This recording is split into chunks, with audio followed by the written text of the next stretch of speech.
we'll go ahead and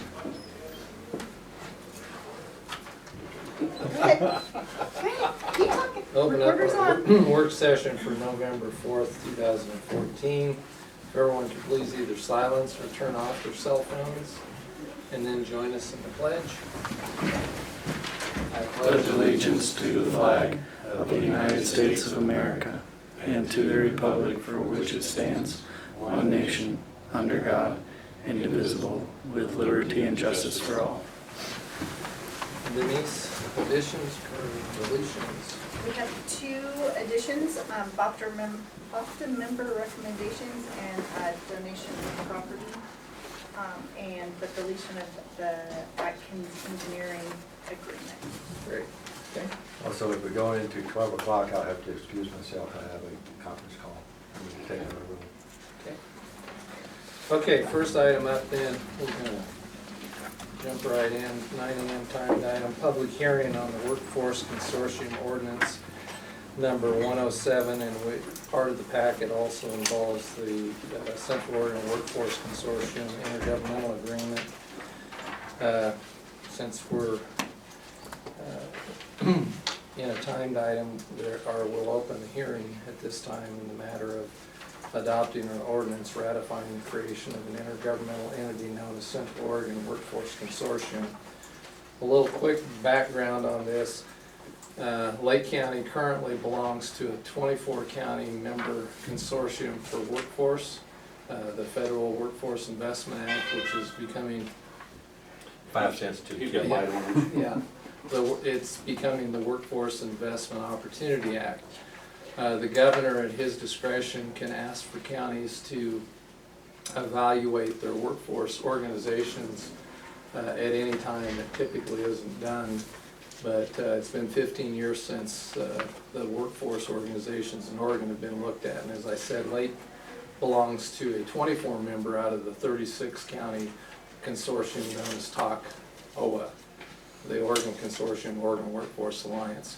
For the past few months, we've been working with the governor's staff, all 24 counties, looking at the opportunity to reinvent ourselves to provide services a little bit closer to the ground and have a little bit more local control. The current executive office is in Albany of the Oregon Consortium 24-member board or group. And this process, as put to us by an attorney who's an expert in workforce investment. He's worked throughout the United States on these programs. He said what we're doing is a 2-year program in a matter of 9 months. So before us today is an ordinance that would it would be an agreement by the board, if we adopt this after tomorrow's meeting, of becoming a member of the 10-member Central Oregon corridor is what we're referring to it as, a new alliance, Workforce Alliance. So, with that. Leave the hearing open for a while. Yeah, and at the same time, and it's on the agenda for tomorrow, is an action consideration as well as the IGA. And the IGA just, and legal counsel has reviewed this, but we'll take it up tomorrow, is simply agreeing to all of the requirements that the 10 counties will have. So that's that. Any questions on it? Okay. We'll move on. We've got a 9:10 railroad update. We'll move on to Mary, for the sake of your time, what kind of time will you need to go over the Oregon Coordinated Care Program? It's something we do every year, not very much time at all. Okay, would you like to go ahead and Sure. do that? The Oregon Coordinated Care Program, better known as Cocoon, we get a grant from them every year from Oregon Health Sciences University to do targeted case management for medically fragile children. And so this is just this year's contract for the Cocoon program. Jim has looked at it, has seen no problems. Okay, And Pretty much a continuation of what we've done in Yeah. the past. yeah, Well, we're scheduled to take action on that tomorrow and we'll Right. get that done and get that to you, so. Okay. Email on the correction that needed to be made on the sign sheet. It says Wayne County. Oh, Yeah, page I 12. will.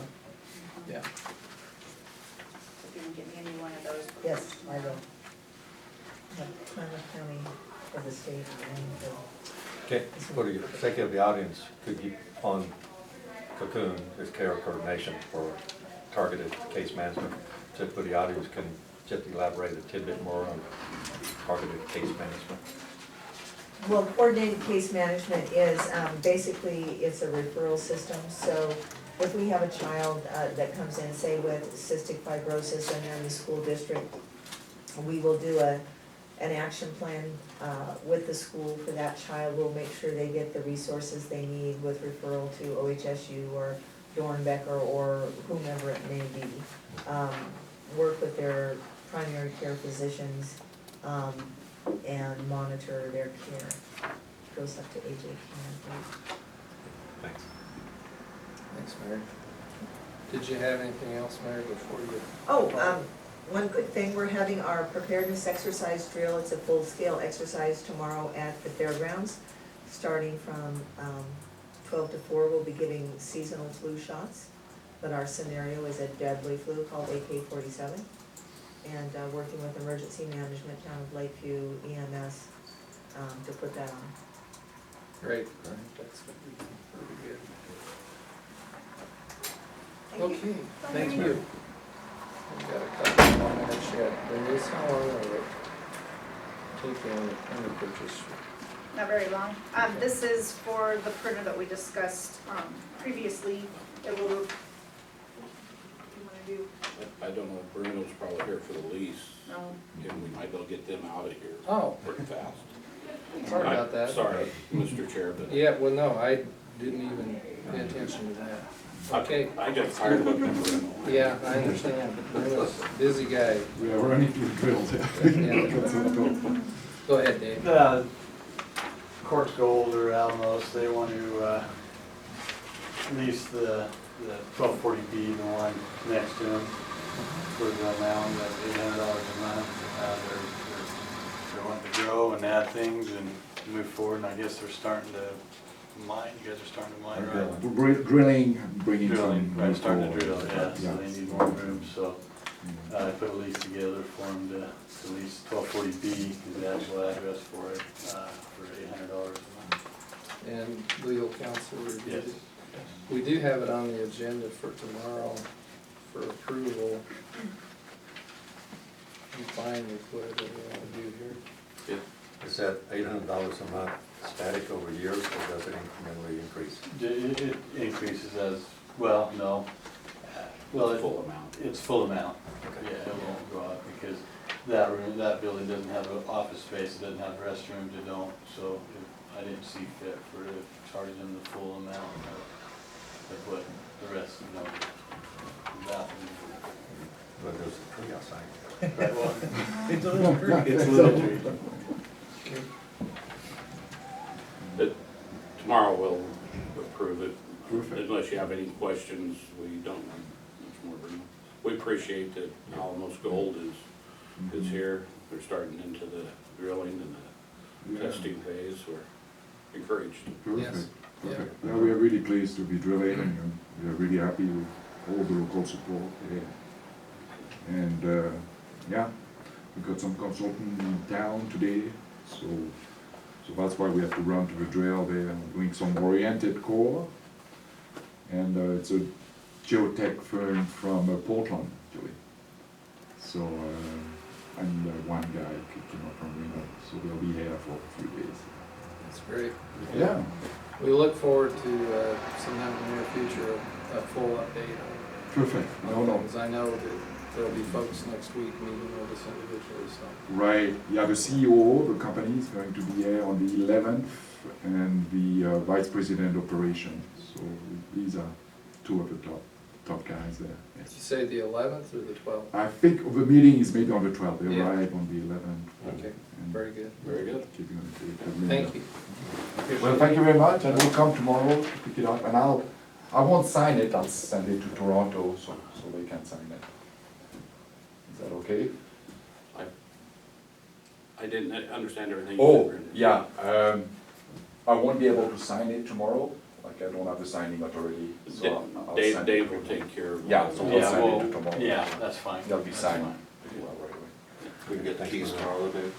Yeah, yeah, once everything's done, yes, we can have it. Okay, thanks Dave, thank you very much, guys. Thanks. Yeah. Dave, Bye. Did you correct the last page? Yeah, she Yeah, has he did. that. Sorry Okay, about that, Mr. no, that's They great. could get back to work. That's great. That's good. 9:10, railroad update. Sure. I'll move to the hot seat. You betcha. Welcome, Rob. Thank you.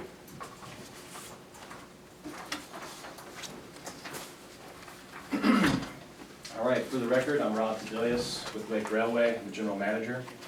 And Lake Railway is the contract operator of the county-owned railroad. And we also lease about 55 miles from Union Pacific at this time. So we run from Lakeview to Perez, California. Just a brief update on our on the revenue side. As you can see here on the at the top of my report, we're seeing a pretty steady increase from year to year in traffic, and you know, that relates both to the growth of our customers and also our continuing increasing quality as a company to provide reliable and consistent service that our customers can build on. So we're seeing some good trends there, and we don't see any reason why that wouldn't continue. So what we're hearing from both the Collins Mill and from the Cornerstone mine is that things should continue to increase as long as they can get the cars. So there's a real shortage of rail cars these days, especially at the covered hoppers due to those being used in the fracking industry. So besides that constraint, we see growth continuing to increase. You've probably noticed that we're running more trains, we're running more frequently. We used to run about twice a week, and now we're often running 3 times a week, and that's due to just to the increased car loads. So, I knew you added, in addition to Cornerstone and Collins, you picked up Alturas. But also see Glass Mountain, Plymouth, and AmeriGas. Are we bringing in quickly? we're trying to, we're trying to both work with Glass Mountain and with AmeriGas. So far, we haven't moved anything. I know we used to move hummus several years ago, but it's been a little while since that worked. They're a little bit closer to the BN line, so and their customers are mostly located on the BN. But we can continue to try to work with Jack Westervelt over there to make something happen. And as far as AmeriGas is concerned, they've expressed interest. And I know they used to ship by rail in the past, and we're doing what we can to make it work again. So, and a lot of that's related to the condition of the line. As the line kind of deteriorated, over the last several years before we took it over, some customers stopped using rail. So we're hoping that as we bring the line's safety standards and operating capacity up, that we can bring back some of those old customers. So that's that effort is continuing. So, Rob, are you gonna speak to the condition of the line today? Sure. So we started here in 2009, and we inherited a railroad that was in pretty bad shape. There's been a lot of derailments, as most of you know. And we just had a ton of deferred maintenance, many years of neglect and underinvestment. So we've put, to date, we've put about $3.5 million of our own money into the line. We've gotten state grants for another couple $1 million, so probably about $7 million total has been put into maintenance and improvement in the line. And we've made a lot of progress. We haven't had a significant derailment in at least 2 years.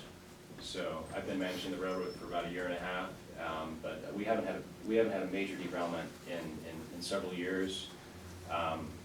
We're just continuing to increase the quality and capacity so that we can run bigger trains, longer trains, more frequent trains.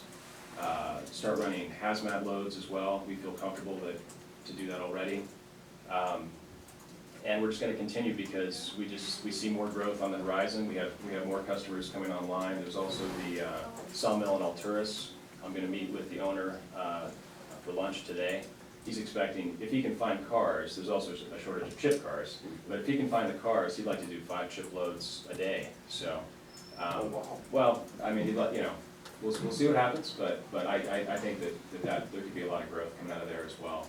So, we have to continue to keep, as the business increases, it provides more revenue for maintenance of the line, and also, the additional tonnage means we need to do it. So we're gonna continue, this is a long-term effort for us, and On the Lake County side, the 55 miles was all in accepted status when you came on. Right.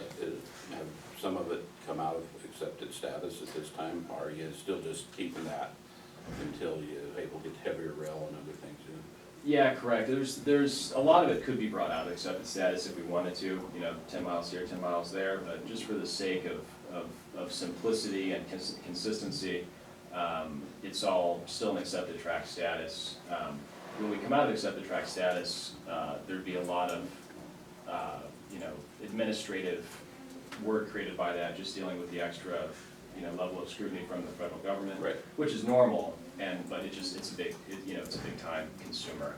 So, but we do, you know, either way, But I guess my question, I'm a little naive on some of it, I guess, the one part of it. Accepted status, you're able to do petroleum products on accepted status, right? yes, yeah, we can run anything, we can run any hazmat load on accepted track status, correct. There are limitations on frequency and the number of cars you can take, but we can do it already, Good. yeah. And we feel very confident doing so. Well, the record shows that it's a very safe route now compared to what it was before. Yeah. Tremendous improvement, yeah, Yeah. but always more work to do. We're just finishing our Connect Oregon 4 project these last couple weeks, I think most of the rail. And that's, just to give you some background on that project, that was a state grant where Connect Oregon paid 80% of about $1 million to increase the rail size over about 9,200 track feet of rail. So that was mostly in curves, hills, more, you know, parts of the line where there was more stress. So we're almost finished with that. We still have to do some cleanup in the next couple weeks, but that was very successful. And our ODOT inspector has he was here last week and he said it looked great and he was close to signing off on it. So Good. Very good. we also are going to be the recipient of a Connect Oregon 5 grant, and that's going to be another $1 million with a 20% match. And we're going to spend that money on improving the track quality in Lakeview, especially on a couple switches that are need, you know, maybe 50, 70 years old and need to be replaced. Those are very expensive.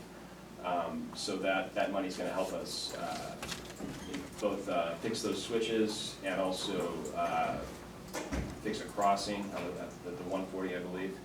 And also we're going to build some track for our customers in Cornerstone and Collins, and that will allow them to use rail more efficiently. And you know, it should make things run a little bit smoother in town as we get bigger. You know, we want to be more efficient and, you know, continue to increase our safety.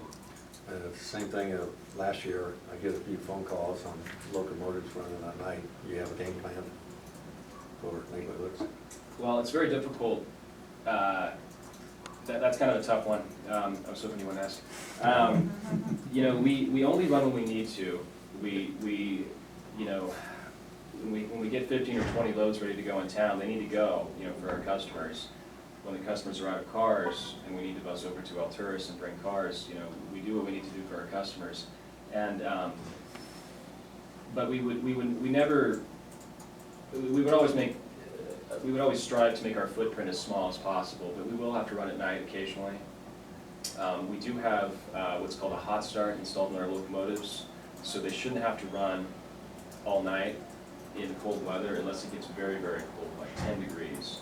So, you know, when we have these sub-zero evenings in the winter occasionally, we will need to run the locomotives at a low throttle position, but we'll do everything we can to place them in a geographical location to where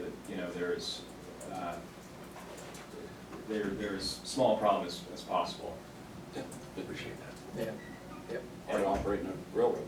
And we appreciate you being as considerate as can be. We also understand that whenever it's down to those temperatures, you have to leave them around, and that's part of having railroads. So as you can locate them in strategic areas, we appreciate it.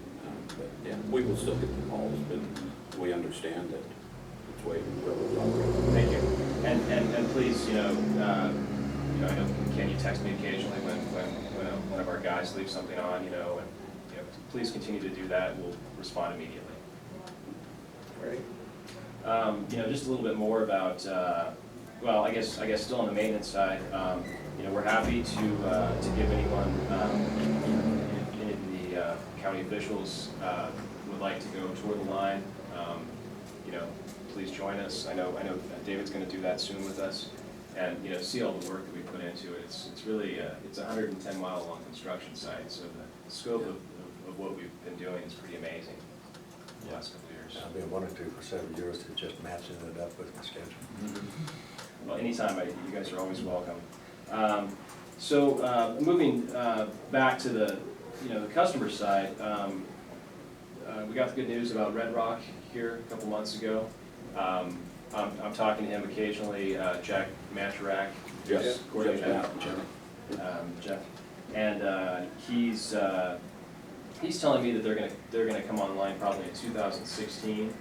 So we'll be ready for that. We could take the loads now, but we'll definitely be ready by 2016. He's talking about I believe it was about 5 cars a week. So that's well within the accepted track for You might consider, they might even consider doubling that to 10 a week. Mm-hmm. And that also is. Does it still fit? Well within, yeah. Okay. And the thing is too, as far as the accepted track, requirements for hazmat and limits on hazmat traffic, it's not difficult for us operationally to deal with that, even if you wanted to do a lot more, because I think the limit is 5 per train, so we could just run more trains. We could shuttle small trains to Alturas and then build a bigger train and take it out to UP. So it won't be a problem. Good. And that's that hazmat traffic is higher revenue, so that'll finance a lot more track work too, and Yeah, we're waiting for the day ourselves. Yep, that's all good news. marketplace. Is there, as far as the track condition, you can haul it now, but are there critical points that needs to be upgraded before we bring on that Red Rock scenario? I'd be comfortable with it, hauling that traffic now, but yeah, there's always, we're always identifying what are the needs now, based on changes in the weather and, stuff comes apart, the rail line is organic, beast, with the big temperature swings here in Lakeview. But I would say there's a special, critical areas. There's several areas that still need work. Every year we hammer on the worst 10%, and the worst 10% now is nothing like it was 3 or 4 years ago. So with that said, how many miles would you estimate that have had the improvements necessary to put it in a good condition for operation? I would say we've done significant work on every mile, over the last couple of years. I mean, we tamped the entire line. Right now we have a team of contractors going down the entire line, tightening every bolt, and they do a mile or 2 a day with 2 bolt machines behind a pickup truck, a high-rail pickup truck. So, you need to work on every joint. So we're out there 5 days a week. You've probably seen our contractors here in town. We've spent a couple $100,000 on them this year to do the rail, the ballast, the ties. We're going to try to do another 1,000 to 1,500 ties before the winter weather sets in the next couple weeks here. So it's the entire line. Great. Yeah, That's great. Are you still utilizing some juniper ties? No, not so much. Our ties are we're we're still very interested in that idea, but for the time being, we've set that aside just for, I guess, the sake of speed and getting a lot of good wood under the track quickly. But it's still a priority, you know, in the medium term. But I think right now we just it's hard to get 1,000 juniper ties fast. You know, I can call Gemini in Eugene and I can get 1,000 ties here in 5 days, and I can't do that with juniper. Right? So if I have the money, if my contractor's available, you know, I can get the regular ties here quickly. Juniper, it's, you know, a lot of phone calls, 10 or 15 at a time. So we haven't solved that puzzle yet, but we'll continue to work on it. There's a group working on utilization of junipers, and OSU is doing like most lumber, like Douglas fir has been tested for strength and durability, oak and everything. Juniper hasn't. So OSU is engaging to at least have a standard for juniper. Yeah, I think that it's got great potential. I mean, it is a hardy wood. We put probably 1,000, 1,500 juniper ties under the rails last summer and fall, and you know, we kind of placed them sporadically as kind of a test case to see how they would do, and they've held up very well untreated. So Yeah. it's Well, Red Rock, we had quite a meeting with them, not with them, but out at the stewardship group. And here in Lake County, you know, we've been wanting to utilize juniper for a long, long time because we have a lot of it. yeah. But that's one of the things that they believe will be a great fuel product for their operation. So I think going forward, at least in the local area, and I think Alturas would fall into that too, or Modoc County. And I think that's where we're gonna see a lot of that utilization. That's great. So, yeah. And the Pit River Indian tribe is very, as you know, very interesting and contributing. Yeah, I need to touch base with those folks and see It's what been a we while. keep things moving.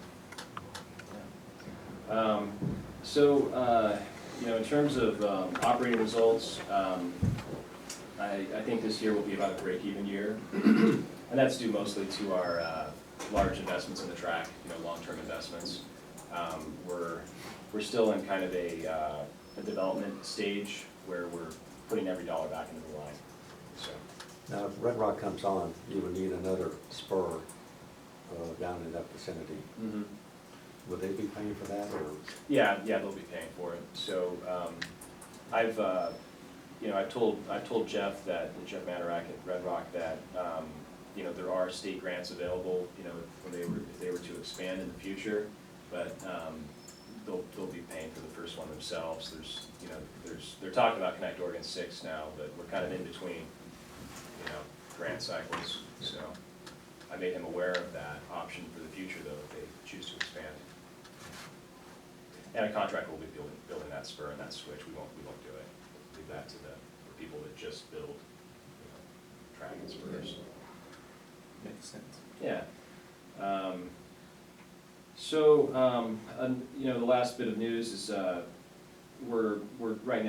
we've always wanted to expand the railroad and run all the way into Klamath Falls. So we asked UP, you know, if we can do that. Basically, that'd be the old Modoc Railroad footprint. When we took over the line, it was the UP shrunk, you know, the size of their lease. But we've shown a lot of capability, and they have a lot of confidence in us. So I think that they're going to give it serious consideration. So that's what they're telling us. So I think that there's a chance we could run into Cape Falls, into Klamath Falls, in the near future. But it all depends on UP, and they're kind of a black box, and we're at their mercy. So your 5-year lease is just coming to an end? Yeah, it's coming up next couple of months, I believe. Yeah. So if you need a letter of support, the Board of Commissioners would put that letter of support for you to hopefully be able to lease the full line all the way to Klamath. Okay. That helps give opportunity to businesses in Lake County. So if you need that letter of support, that type of commitment out of us. Okay, that would be great, thank you. And if you have that extended piece into Cape Falls, that would give you more customers, the agricultural customers along that route. Yeah, there is several customers in the Klamath Basin. They're mostly smaller.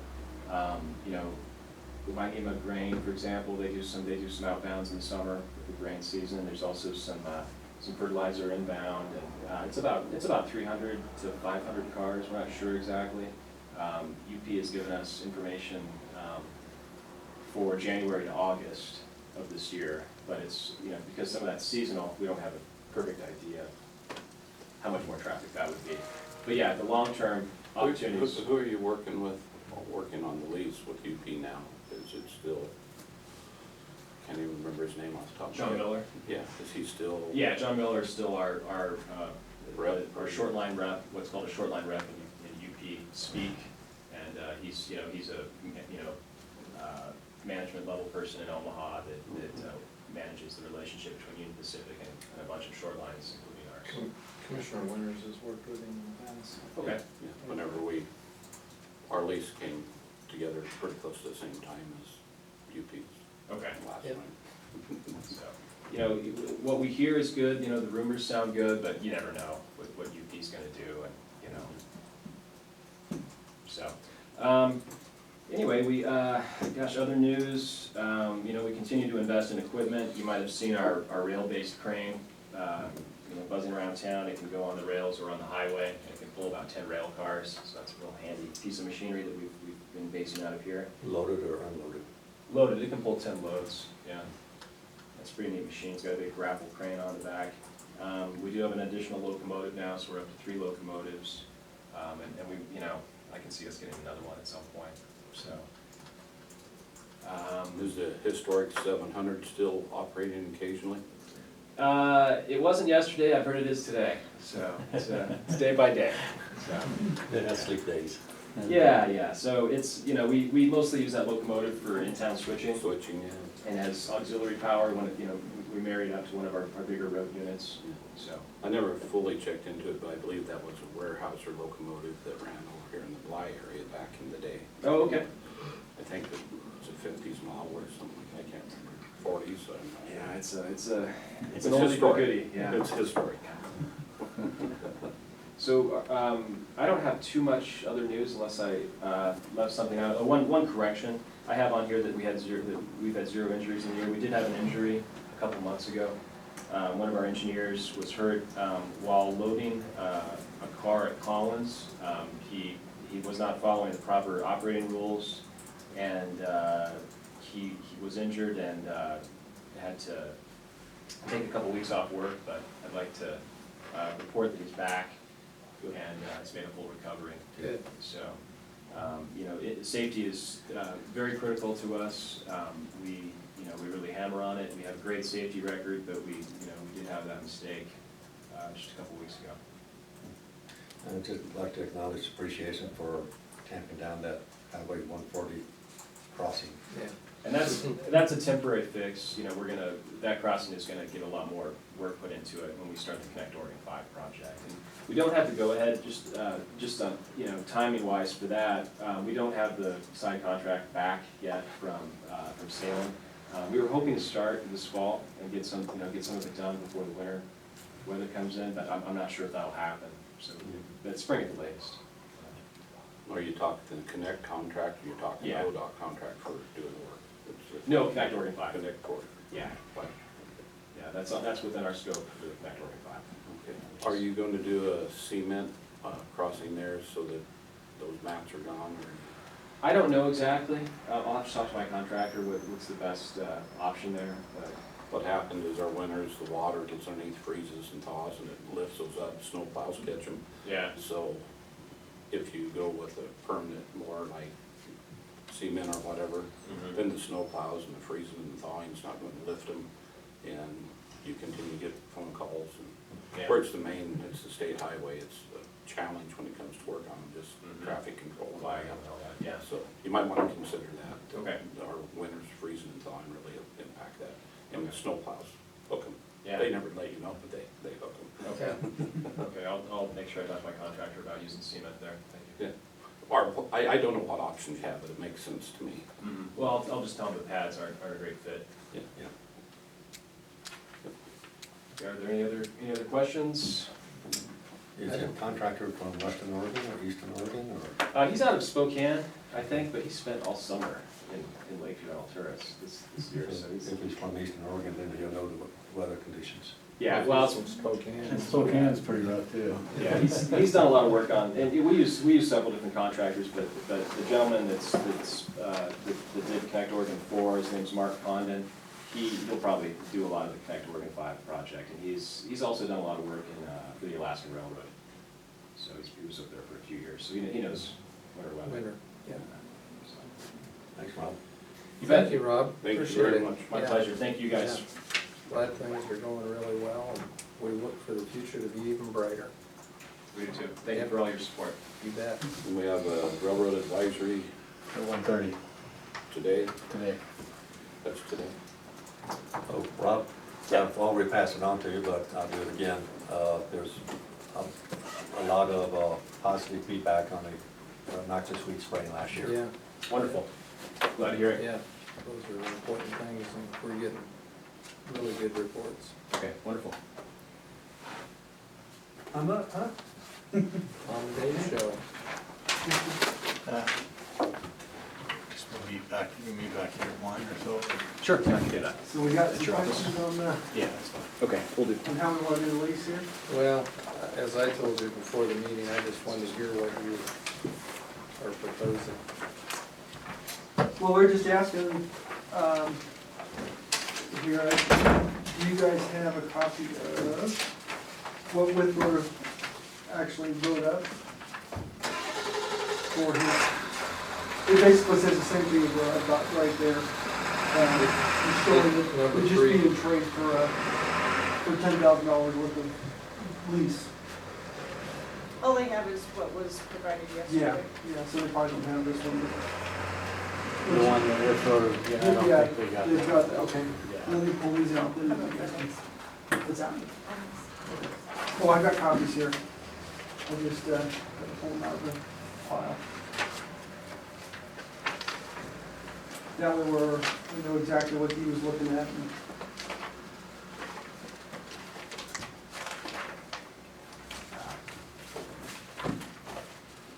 rather than having a whole big pile there. Let's see. There's that one.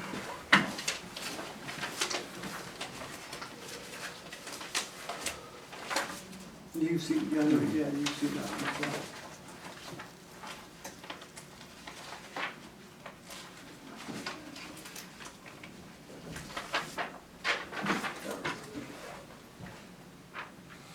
And this is what, with Woodward, actually, his original,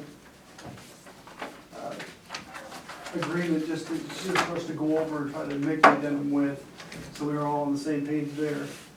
That's what he was requesting, but he was doing it, more out of, favor to the airport for, so we would have that truck available, and he would receive credit for the rent, for the time period of whatever $10,000 makes up,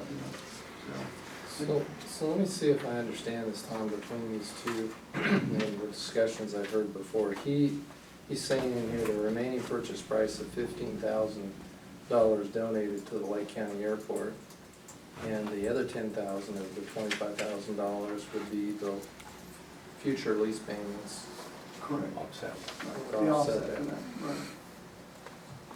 So my question when that first came up was why don't we just write him a check for $10,000 and collect our lease payments? Well, I guess he wouldn't care.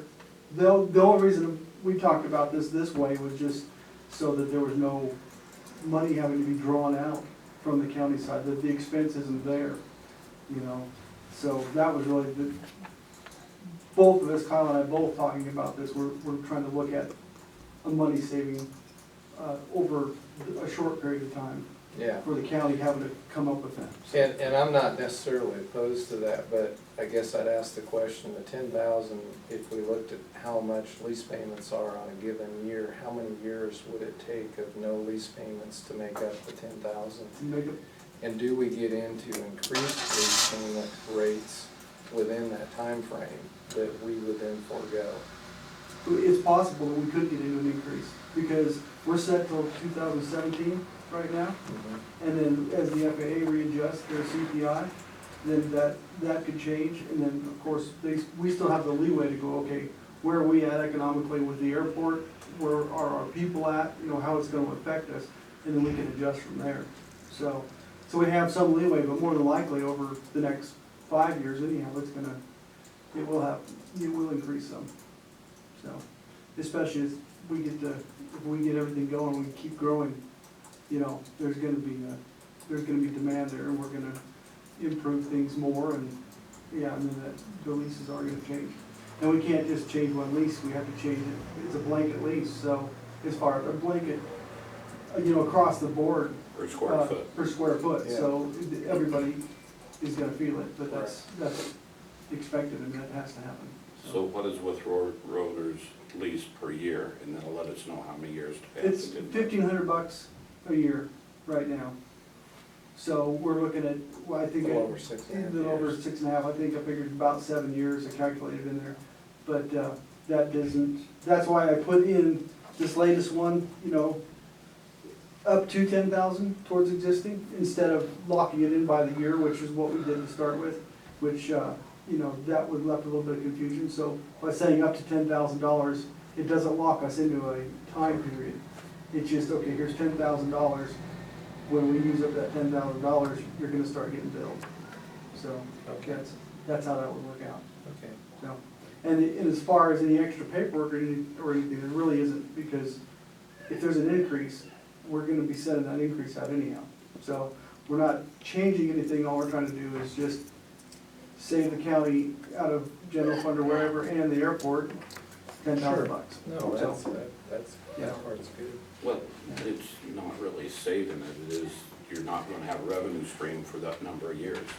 So you're not putting Well, out an expense today, but your right. revenue stream's gonna be less for the next 6.5 years coming into your budget. And so Yep. it has a negative effect for your revenue stream for the next 6 years, pretty much. Yeah, if we just look at that, but if we look at what we're gonna make with that truck, because we have it there, we're gonna, like this summer, you know, we're $13,000 in profit, just because that truck was sitting there, because we were able to use it. So we should be able to pay So- for it, still have 3,000 in the bank. Right, exactly. If we look at the fuel sold and the fuel that would not have been sold if that truck hadn't been sitting there, it's about $13,000 in profit, not just, you know, because what happened was I talked with Kyle about, you know, we've got a lot of stuff to get done, so can we borrow the truck?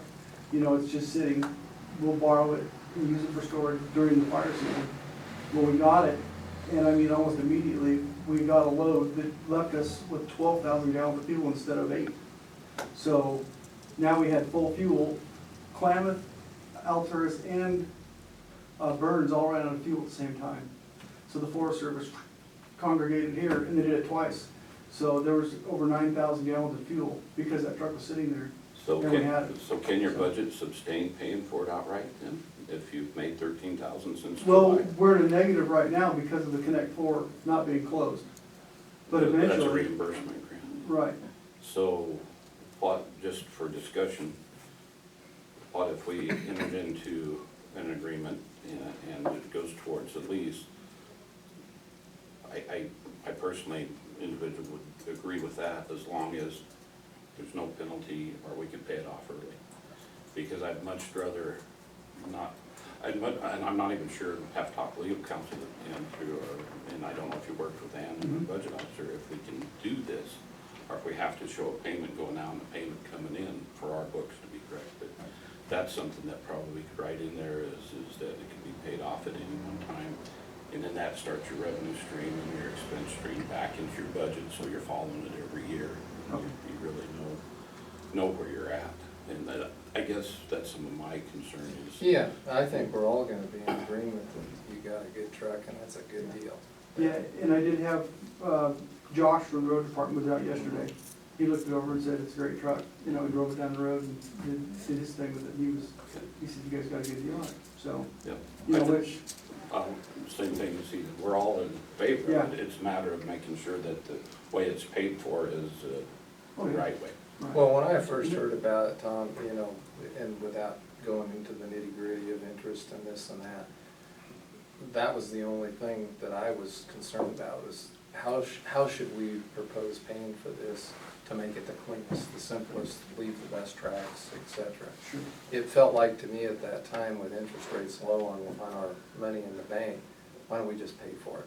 Why don't we just write him a check and pay for it, and then we're collecting our rent as usual, and you're increasing fuel sales, and all is good. I think we get to the same result doing it this way, but it's going to be a little bit more tracking that needs to happen Right. over a longer period of time. Okay.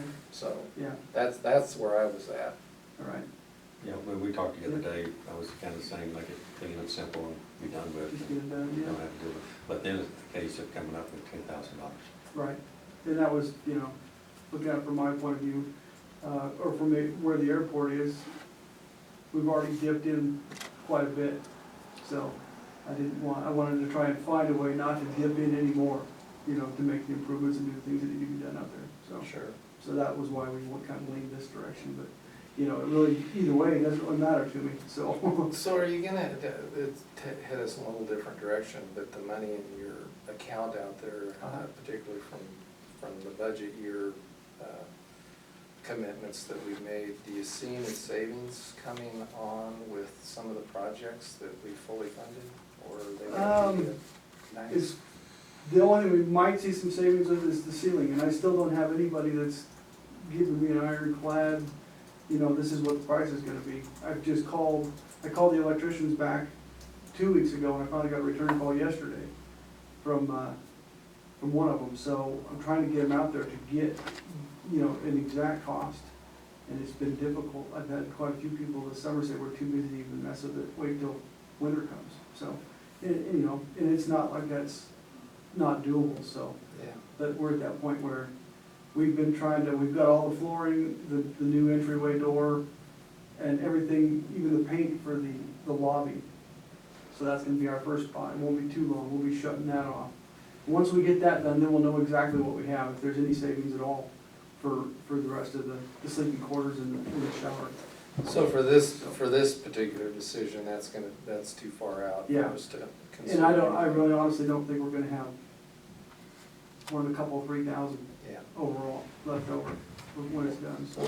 Kind of going back to what Commissioner Winters, I think, was saying, is I'm willing for us to try and figure out what kind of monies we could loan to the airport.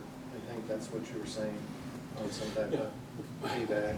I'd pretty much just rather go ahead and pay for it. The railroad fund today shows a negative because of the Connect Oregon for reimbursement and all that. But we're a long ways from the end of the year. That'll gain back up, and that would be. You're saying the airport? What did I say, railroad? Railroad, Yeah. yeah. You- That was- it's a different Kind of track. threw sideways, yeah. I'm sort of got off track. It needs to be like You went from Perez to Klamath there on that. Well, my mind's always working. Yeah. But I just think that budget-wise, it just is much easier to follow it every year. And your revenue streams, your expense streams Yeah, stay Okay. I agree. like that. So I would just want to just go ahead and pay for it. If we get down to June and the railroad fund is where that it is going to be able to sustain it, then we need to look at doing a resolution to transfer some money in there, would be my thoughts. Does that work for you, Tom? No, it works for me. I just wanna make sure we're on the same page. Like I told Dave, I don't care which way it goes, it'd be nice just to get that done and we get it agreed. So Kyle isn't waiting anymore, cause you know, he's got a concern of liability of that vehicle sitting out there while he owns it, which I Absolutely. understand.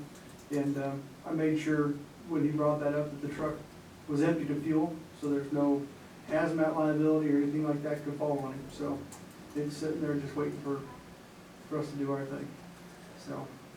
Well, with you and Dave, why don't you work with Ann and legal counsel, whatever it takes, just to make that happen, and we'll. Okay, and then we'll just do the $10,000, we're gonna pay him out right there, and then that's done. I think we're in agreement Okay. with the board. And then if the airport funds gets a little tight, they come back to us and we'll address it. Request there, okay, Yeah. yeah. If we can make that happen. And that's it. Quick and clean. Yeah. And also, just for you guys' information, WH Pacific and Bartels are gonna be out this afternoon at 3 o'clock. We're gonna do the final inspection of the Connect Four, and then it's finished. I mean, all just official paperwork and then it's done. We can close it out and request for money. So it shouldn't take that long to get that back from the state either, I wouldn't think. So at that point, then we're gonna be in a positive in our account there. And is already So- sending the paperwork. Oh, paperwork, okay, good. So that's, okay. Just forewarn them. Yeah, Yeah. and we got the signed contract from the state for Connect 5 yesterday. So that's all finished and ready for us to continue on. Tomorrow, we're actually doing the get-together with WH Pacific at the airport. We're gonna start the survey and the ground testing on the runway. Let's see, tomorrow was just basic meeting, getting things organized and together. And then November 14th and November 17th is when the surveyors and the engineers are gonna come out. So And who signed the contract and who approved the contract? This was, I believe it was Ken that signed it. Or Dave, one of the two. Let me find it real quick here and I'll tell you. I have, this one here is signed by Dan Schoen and Ken Kestner on October 21st. Wow, That's when I was gone, that's the reason why I don't Yeah. remember. okay. Yeah, and then the state signatures here. Okay. Do you guys want this copy? Do you have this copy if you need it? No. But, yeah, As long as we know where it's kept at. Okay. yeah. Yeah, so we got, That The just official verifies something, because I tell people, when we take an action, you can't ask me the next day what we did. yeah, Because I just move on. I feel much better. Yeah. You guys' signatures. Yeah. It's a project that we had already approved, it was just Yeah. formalities. just formality there, yeah. But, so we're already in process for the next step out there. Hopefully by next fall, we'll be starting to look at Now, peeling things up. on refurbishing the runway, a lot of kudos to you, Dave, and WH Pacific for sustaining, for maintaining that 100-foot width. Thanks. Acknowledge that. And I was gonna ask a similar question, who else was key in that? Because I understood someone else. Jeff Kane with the Oregon Department of Okay, Aviation, Yeah. he was actually the last one that I called and said, hey, Jeff, you know, we're in a desperate spot here, we need some kind of help. And so he made calls back to WH Pacific, and then we got the letters together, sent them to WH Pacific. They went over them, made sure everything was correct, and we sent them to the FAA. And after about, 4 attempts, they finally came back and agreed. You wore them down. yeah, I would Yeah. like to see us send a letter of thanks to him, because my Yeah. understanding was that was the key. That, to it making really, happen. it was just a stack up of people, and he was, the last one in the road to say, hey, you know what, the state's behind this too. Yeah. You know, No, he and was- that alone, you know, He was our savior on that. Yeah. Yeah. He was so that really- was, Yeah, That was I pretty agree. good that- We ought to send them a special letter of thanks. okay. I Okay. will do that. So, yeah, so fortunately, and that did turn out, it's just over $12,000 that the FAA is requesting us to have instead of $500,000. So that's how much we chiseled them down. And they said, and WH Pacific has adjusted that. They said they don't have an exact dollar amount yet, but a portion of that $12,000 is coming out of the Connect 5 grant as well. So the county hopefully will be down between $8,000 and $6,000, right where we were at to start with. So we're still on Still on track. schedule and, yeah, on track, so hopefully it stays that way. That's great. So, Well, there's not too many dull moments than you have out there at the airport. oh, no, there hasn't been. Well, thank you. Yeah, Yeah, we Oh, might see you're some welcome. solar Thank you, panels guys. out there soon also. yep. Yeah. We're waiting on that portion, the solar panels, we are waiting for Obsidian's cultural and environmental studies, because the FAA wants those before we get the final form into them. But they're not opposed to anything so far, they've been, you know, after doing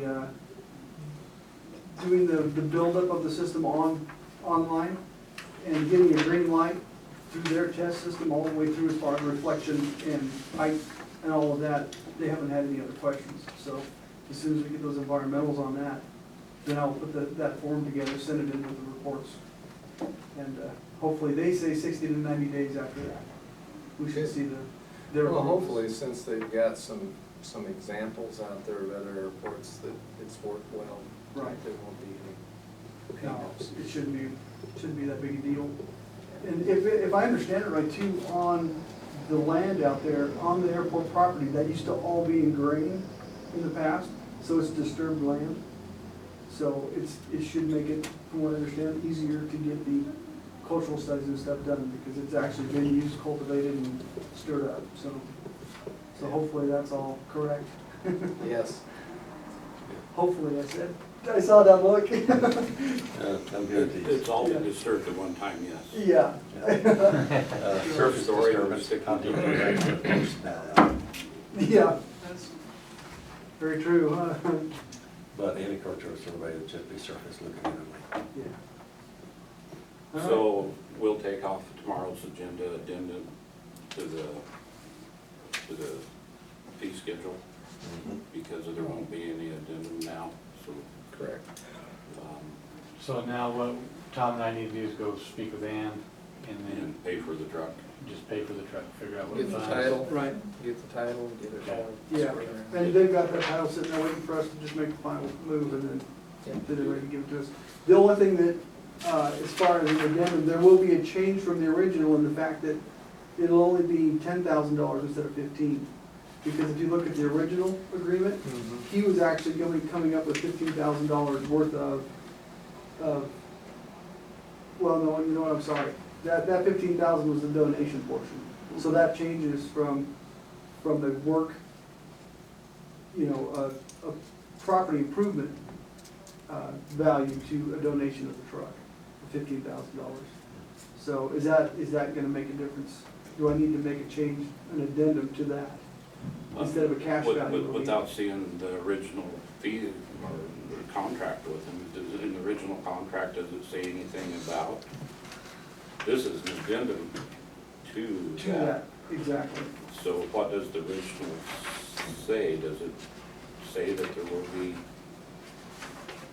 it just needs to be a standard it- lease agreement? This Yes. contract that we have here that was signed back in July by Kyle, it says the remaining purchase price of $15,000 donated to Lake County Airport. And Yeah. that's what this says. But Well, on the fee schedule agreement with them, is there any verbiage of anything like that? Yeah. That's where if there's any verbiage there, then we'd have to do an addendum to the fee schedule contract with them, correct? Yeah, let me double check here real quick too. Okay, here's the original, right here. And it says up to $15,000 worth of service will be invested as advanced lease payment And so they fulfilled that obligation by the donation. by the donation of $15,000 per truck. So that's, what, will that have to be changed?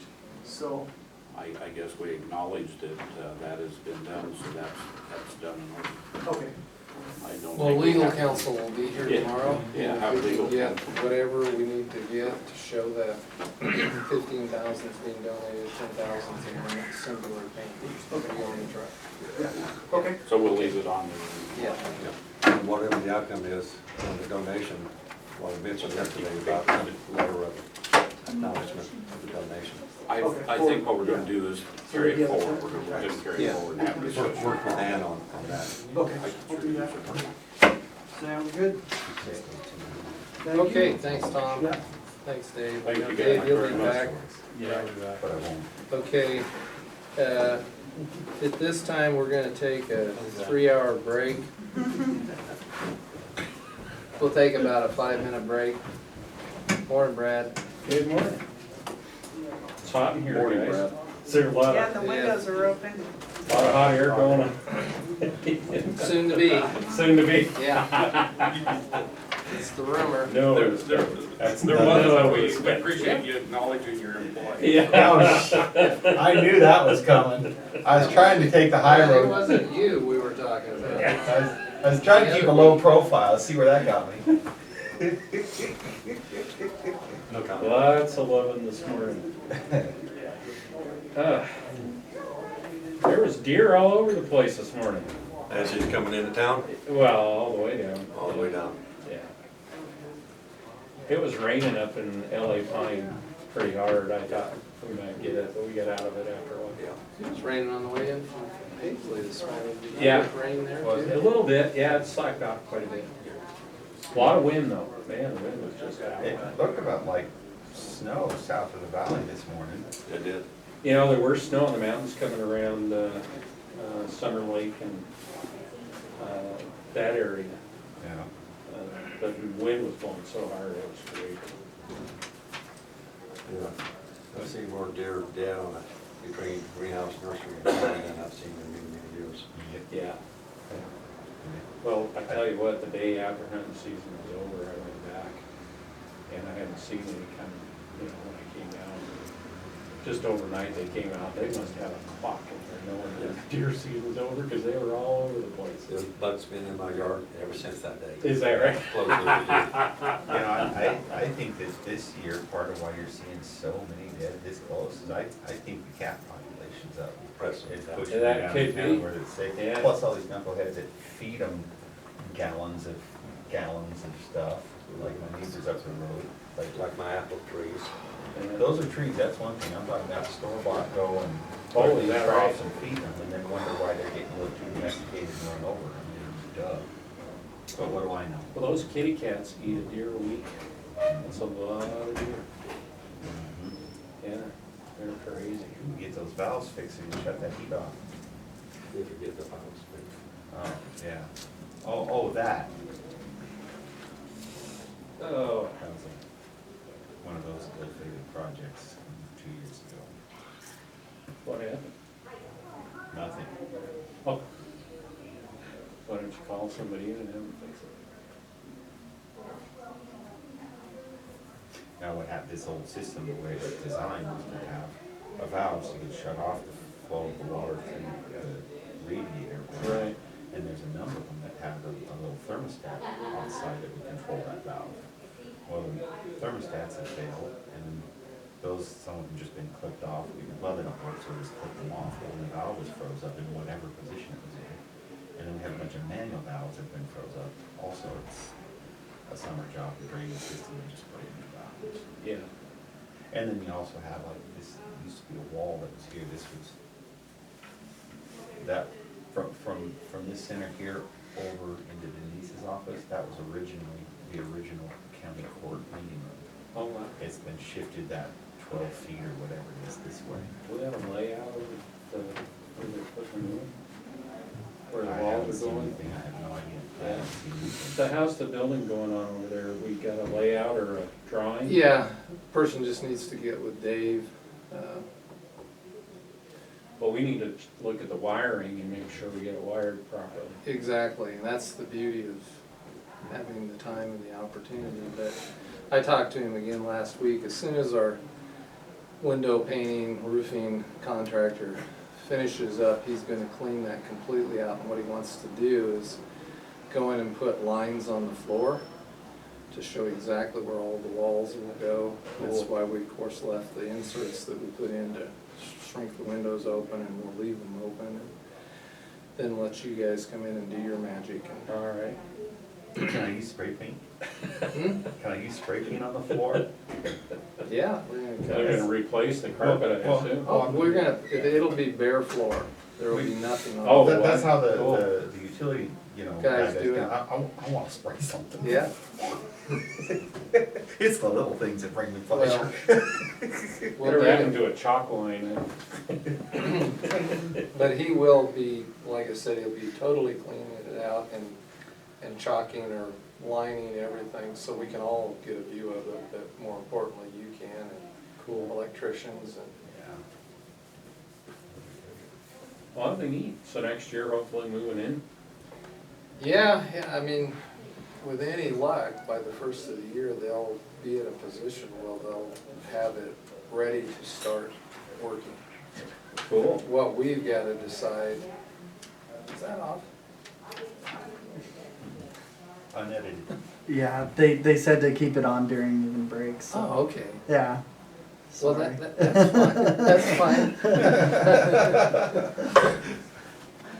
Good thing I didn't tell any jokes. Yeah. But, we've gotta make some decisions on how the construction will happen and so forth, so, Cool. yeah. But we wanna get moving on it fairly soon. Yeah. Yeah. That'll be cool. And It's always since fun moving into new digs. I think it's just gonna give us better service to our citizenry and more space for other things. Since Jimmy doesn't have it on a swivel, see, I can move out of the way. You don't feel that burning sensation No, I inside? went online and looked at some of our meetings and I thought, my goodness. Is that what I really look like? Yeah, you gotta be on your toes all the time. I'm slouching again, I'm drinking coffee and You need to have to take care of makeup every day. Yeah. before the- he still has the volume on.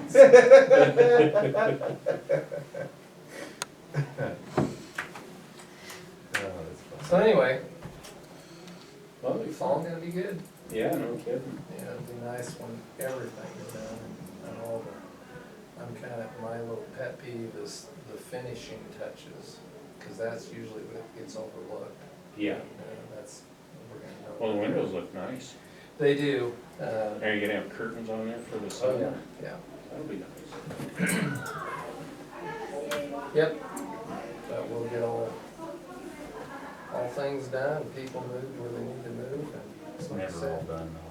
Well, it isn't, you know, because they're gonna be working on entryways here next year, as far as to the courthouse, improving the entryways, steps and so forth, surface, That'll be et nice. cetera. Yeah, Just put step ladders in, and they're good and have ladders. yeah. Right. Just go grab some 4x4s and some plywood and Make a ramp ramp. everything. Right, Yeah. yeah, that's all you need is a ramp. 88. Worked on it. before. That's right.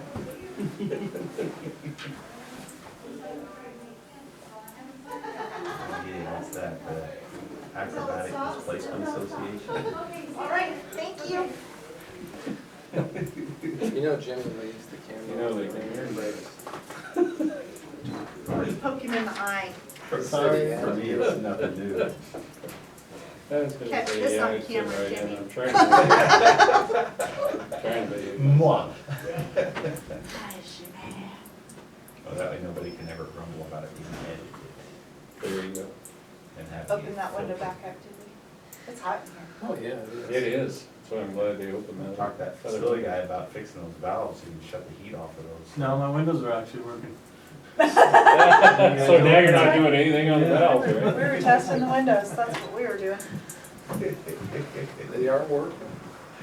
It makes sense to me. I don't know why my new windows, they just leave them open, so. Yeah, what was the point? Put the old windows back in here. Yeah. Yeah, so I got Get one a and the haircut other last one. night when I got. Wait, no, me? Not anymore. Not anymore. Not anymore. Denise? There's an intentional delay. Okay, we'll come back from our recess at 10:09 and welcome Mr. Brad Brown.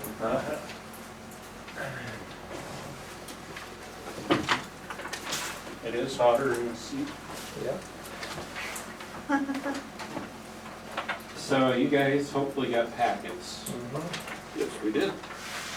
And, I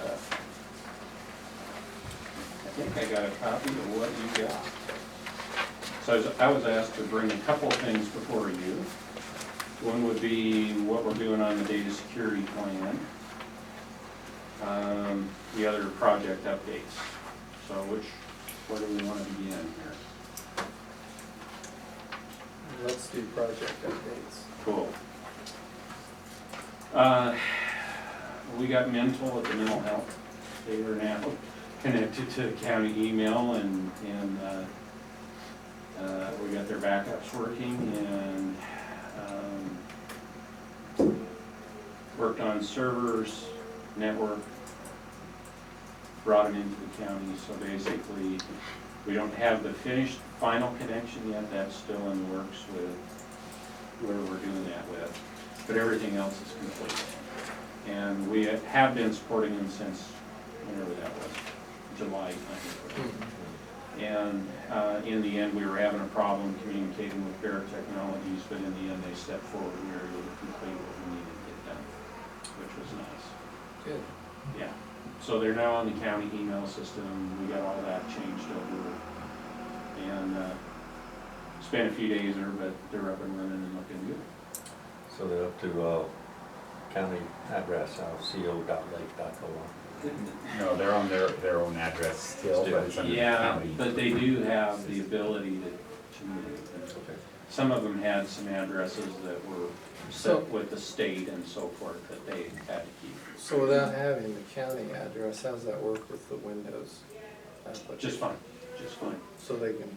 Do whatever one they want to. Okay. Yeah. What's different is instead of being posted by Bear Technologies like it used to be, it's posted by Microsoft as part of the county account Okay. for Office 365.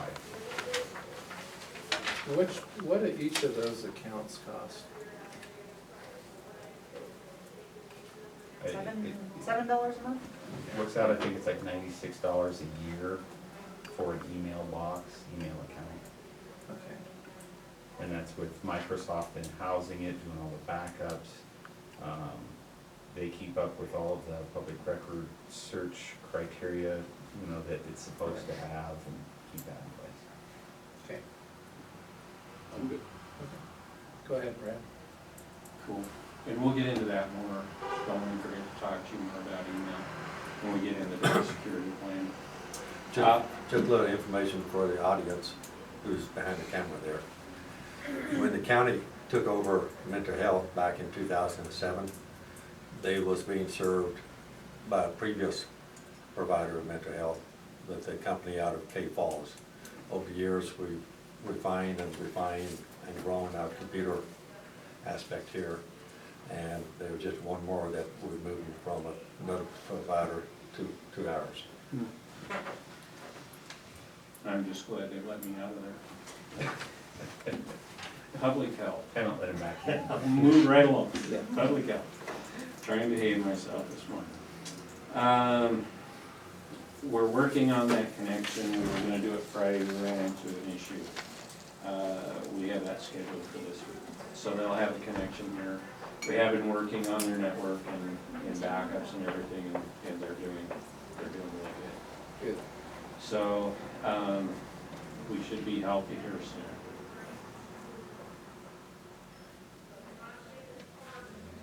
The other one is the fairgrounds, same thing on their connection. And we've been over there several times and worked with them, and there's some changes that need to happen out there. We're working on that, and I just heard that we have a new person out there that we'll be working with. Well, Leanne Rogers. Yeah, so she was there, but now she's in a different She's more there. job. She's more there than she was there. Thank you. Well, her position is manager, so she's in a position to Yeah. make decisions now. Cool. And we met with her a couple weeks ago. Yeah, about Yeah. to be down. Yeah, we talked to her about some things. She was all excited, so we'll finalize that stuff with her. I think you find her very, like, I want to use the word aggressive, but she's not an aggressive person, but she's a endure type person. Yeah, she seemed really sharp, so I look forward to working with her. And sometime after this meeting, they can catch you on Wi-Fi services out there. You bet, you bet. Yeah, we have some other counties where we built Wi-Fi systems at fairgrounds, and so been there, done that. And there's some new technology out there that makes it very nice. Sheriff's server, it's in the rack. We're gonna get EIS connected. And so basically they can come in. Explain what EIS is. Oh, EIS is the new software for the sheriff. They're gonna convert to the new version of EIS, which is good software. We have some other clients that are moving to the newer version of EIS. From what I've heard, the installs go very well. And they work very hard to make everything fit and work. So we're kind of excited about that. Once we get them connected, secure connection to the new sheriff's server, what they're gonna do is come in and install our software and then begin working on the conversion of the old data on this server. So we've been working with Rick, one of their support people out of Boise, on that at this point. We rebuilt a couple of the old servers, brought them down. They're in the rack and functioning. We're using those as test boxes, and if we have any miscellaneous things, we throw them out there. One of the things that we're gonna do, which will be in the data security plan also.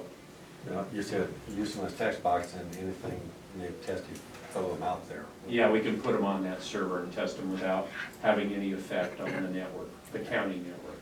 Yeah. In real life, a geek would call that a sandbox. In our world, we call it insurance, so that our other one doesn't get harmed.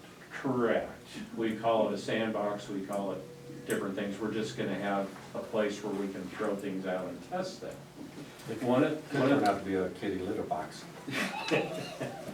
Well, we won't even go there, that kind of stuff. But anyway, what we're after with these two is we're gonna take the backups and test the backups once a month. And we could go on and on where we are in the level of backups, but basically, we do what we call a BMR, which is a bare metal recovery, which if the server dies, we can recover the whole server on another box. Also, what we're doing is we're backing up virtual drives, which means nothing to you. But what it means is we have the sheriff's server, we have a Vadim server, we have a Helion server, and they're all their own servers, even though they're all sitting on one box. We back up that whole server every night. So if something died like on the Manatron server, we restore the whole server, not just the data, but the whole server.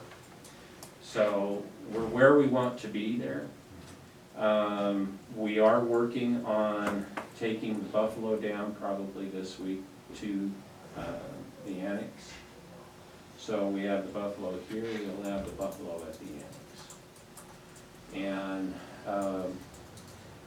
the issue that we face is, on the geek side, is you have a huge amount of data here with a little bitty pipe over to this Buffalo. So how do we get that huge amount of data through this little pipe over to the Buffalo where it belongs? And so we have to do it on a weekend. We move all that data over, and then we run it up to the annex, and then every night we feed just the changes in data of that day. It's called a differential.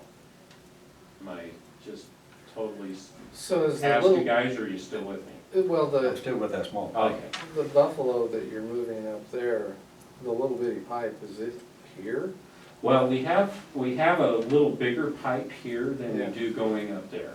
So once you get the buffalo Once we fully get the filled up here, main big amount over the pipe to the other Buffalo, and we run it up there because what we call a differential, the change in data each night, isn't that big. It's only that big, so it'll run through that pipe and we can do it nightly. yeah. So we have a backup here and a redundant backup up there, and that's where we are. One of the things too is when we have people, and this is one of the things we did at mental health, for example. They have a small amount of data that needs to be backed up nightly. And the idea on backing up that data is we don't have a real big connection or pipe to mental health at this time. So we have them backing up to an independent backup system on the cloud, meaning on the internet. Only it's all secure, and it's even more secure than that because it's encrypted. All their data is encrypted, and we'll get into that in a few minutes. So if we have a department like that that has a small amount of data and we need to be backed up, how much, remember how much that was? 70, $80 a year to use that backup service. So we'll implement that where we have to. So if we have a department that isn't connected, or a remote department that doesn't have that much data, we'll use a service like that to back them up. The cool thing is it's totally secure, and it's very reliable, and it's there. But you can't back up a big amount of data, but if it's small enough amount of data, we can do that.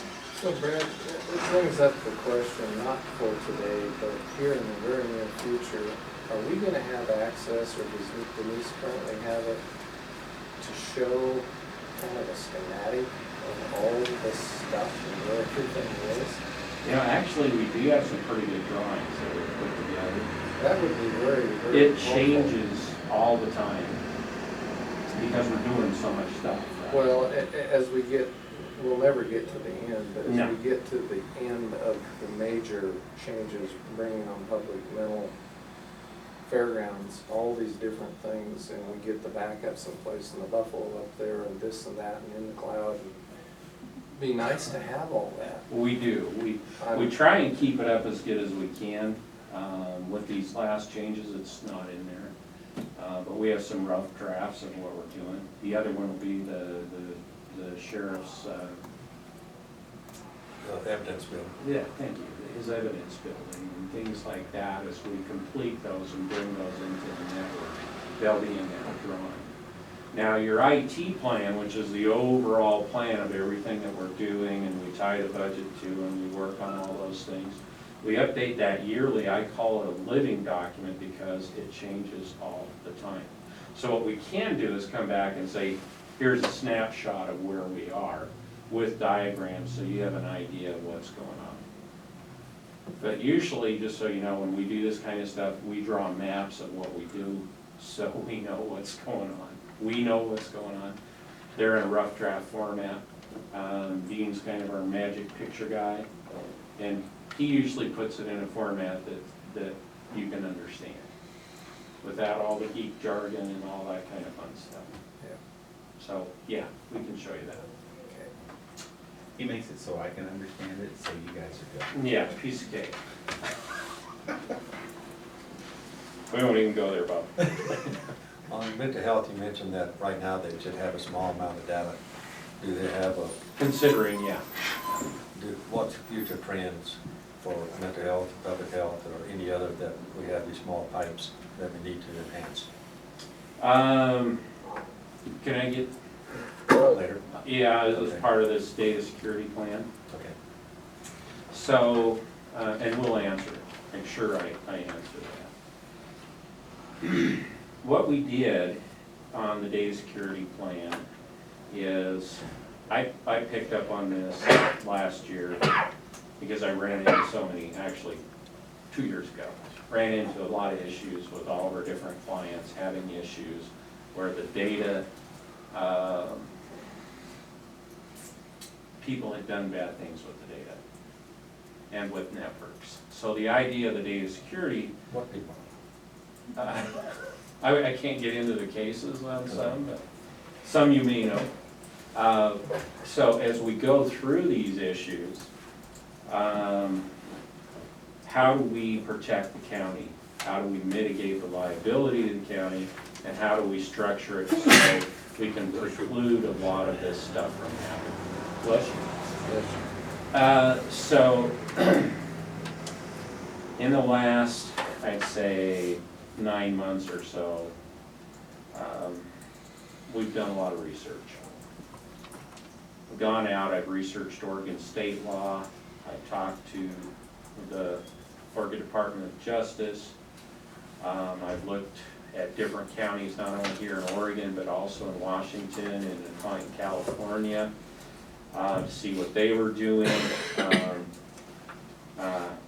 even Montana. Believe it or not, they're pretty good in Montana. I was impressed.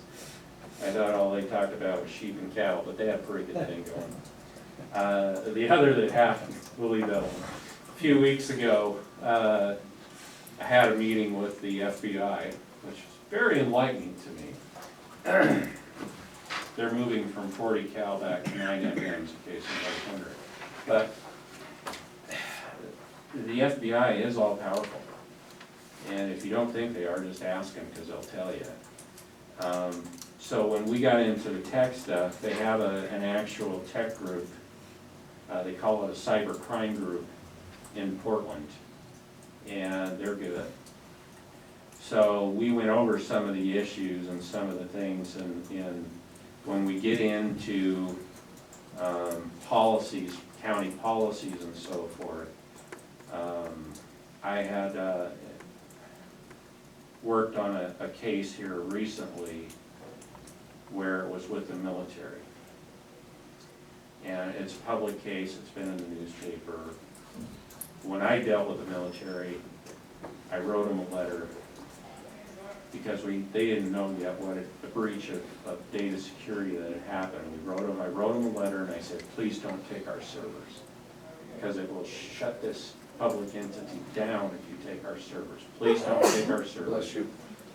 And I listed everything that we had done since the data breach. And, you know, how we've taken care of everything, and gosh, you know, if you're gonna do something, come down and verify and audit what we had done, because we did an audit and here's what we found. The military was very kind, and I got a call right back saying, we won't take your server, but we'll see you tomorrow. And so we went through the audit, they got all the data, and all the data was taken care of. So, part of the reason I believe is they wanted to sweep it all under the carpet because it had something to do with Brigadier General. The FBI is not so kind, as they informed me that they would come and take whatever they wanted, whenever they wanted, and it didn't matter what it had to do with. So I asked them about cell phones as an example. If you give an employee a stipend for the cell phone, and there's a case, and it's not the employee's fault, but a case where they may have been contacted by somebody that had something to do with the case, they're taking that cell phone. Now this came up with another county with a DA, and she was not too excited because taking her cell phone, she had all of her personal pictures of her grandkids and all this kind of stuff, and explained to her maybe in a couple of years she'd get it back, maybe. Not a happy camper. So as we go through these policies, these are things that we need to keep in our mind. I also found state law that deals with that. I also found a federal law that deals with that. So everything that you have on a cell phone, for example, that is a stipend cell phone by the county is a public record and is open for confiscation, meaning they can So let me turn that around. Let's say somebody doesn't take a stipend, but they use their personal cell phone for work. They can still take it because of it has work-related. They can if they can prove that. Now, if it's your personal cell phone, what they can do is take the data that has to do with the county. And if it's the FBI, yes, they're gonna take it. If it has to deal with the state of Oregon, they can say, you know what, we're just gonna take the data that has to do with this case off of the phone. And they would protect your personal data. That's the difference. From my interpretation of the law and what they explained to me, the ODJ, that's where it is. And so what we're here to do, and I better step back here. All the data I'm gonna give you today, and that you got in your packet here, this is a beginning, right? I didn't want to throw everything at you because that's just a monster amount of data. This will take a while to implement this and review this. What we're making is suggestions, okay? All we're making is suggestions. I'm not even making recommendations, I'm just making suggestions. So with these suggestions, I would suggest that your county council, your HR person, and you as commissioners get involved. And you're the ones that make the decisions to make the county policies. All I am is a lowly geek who's working with all these people, trying to figure out what's the best way that I can help my clients mitigate their exposure and understanding of what could happen. And a lot of this comes from experience, and a lot of this just comes from talking to these people. You can go to the state, I found, and you can ask them, gosh, do you guys have a data security plan?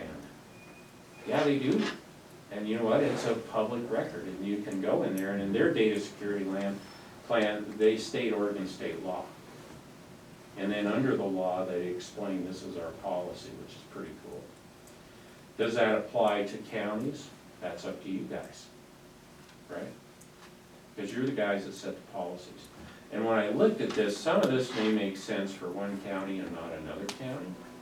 The other thing I found is some of the counties, the big counties that I thought would have a very in-depth data security plan, really didn't. Are there some simple things that you can do here at Lake County to mitigate a lot of issues? Yes, there are. And it's very simple. easy stuff to do. So one of the things that we did, and Denise got to have the privilege of going through interviews with all the department heads. And we would go around and talk to these department heads, and some of the information we found was very enlightening. They have a lot of secure data, meaning data that needs to be secured that is not. And a lot of it they didn't understand was not secure, or that they needed to secure it. So we have HIPAA, we now have ACA, which is the Affordable Care Act, or Obamacare. There's probably about 3 different federal entities out there that have guidelines and requirements along with state. CGIS is one that we go through with the Sheriff's Department. So there's different levels of security, and there's certain pieces of data that cannot be shared with anybody because they are of a personal nature, or they have confidential data. So what we found going through all the interviews we've gone through with the different clients is, wow, there's a lot of confidential data out there that may have social security numbers, birth dates and addresses and names all together, and passwords, and then we may have patient files out there which are confidential, which are being emailed and transmitted, and they're not secure.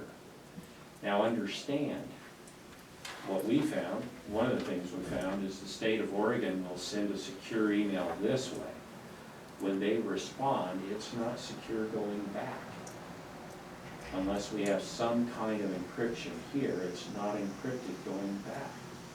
We also found that in the federal arena, and I'm not naming departments because we're not there yet.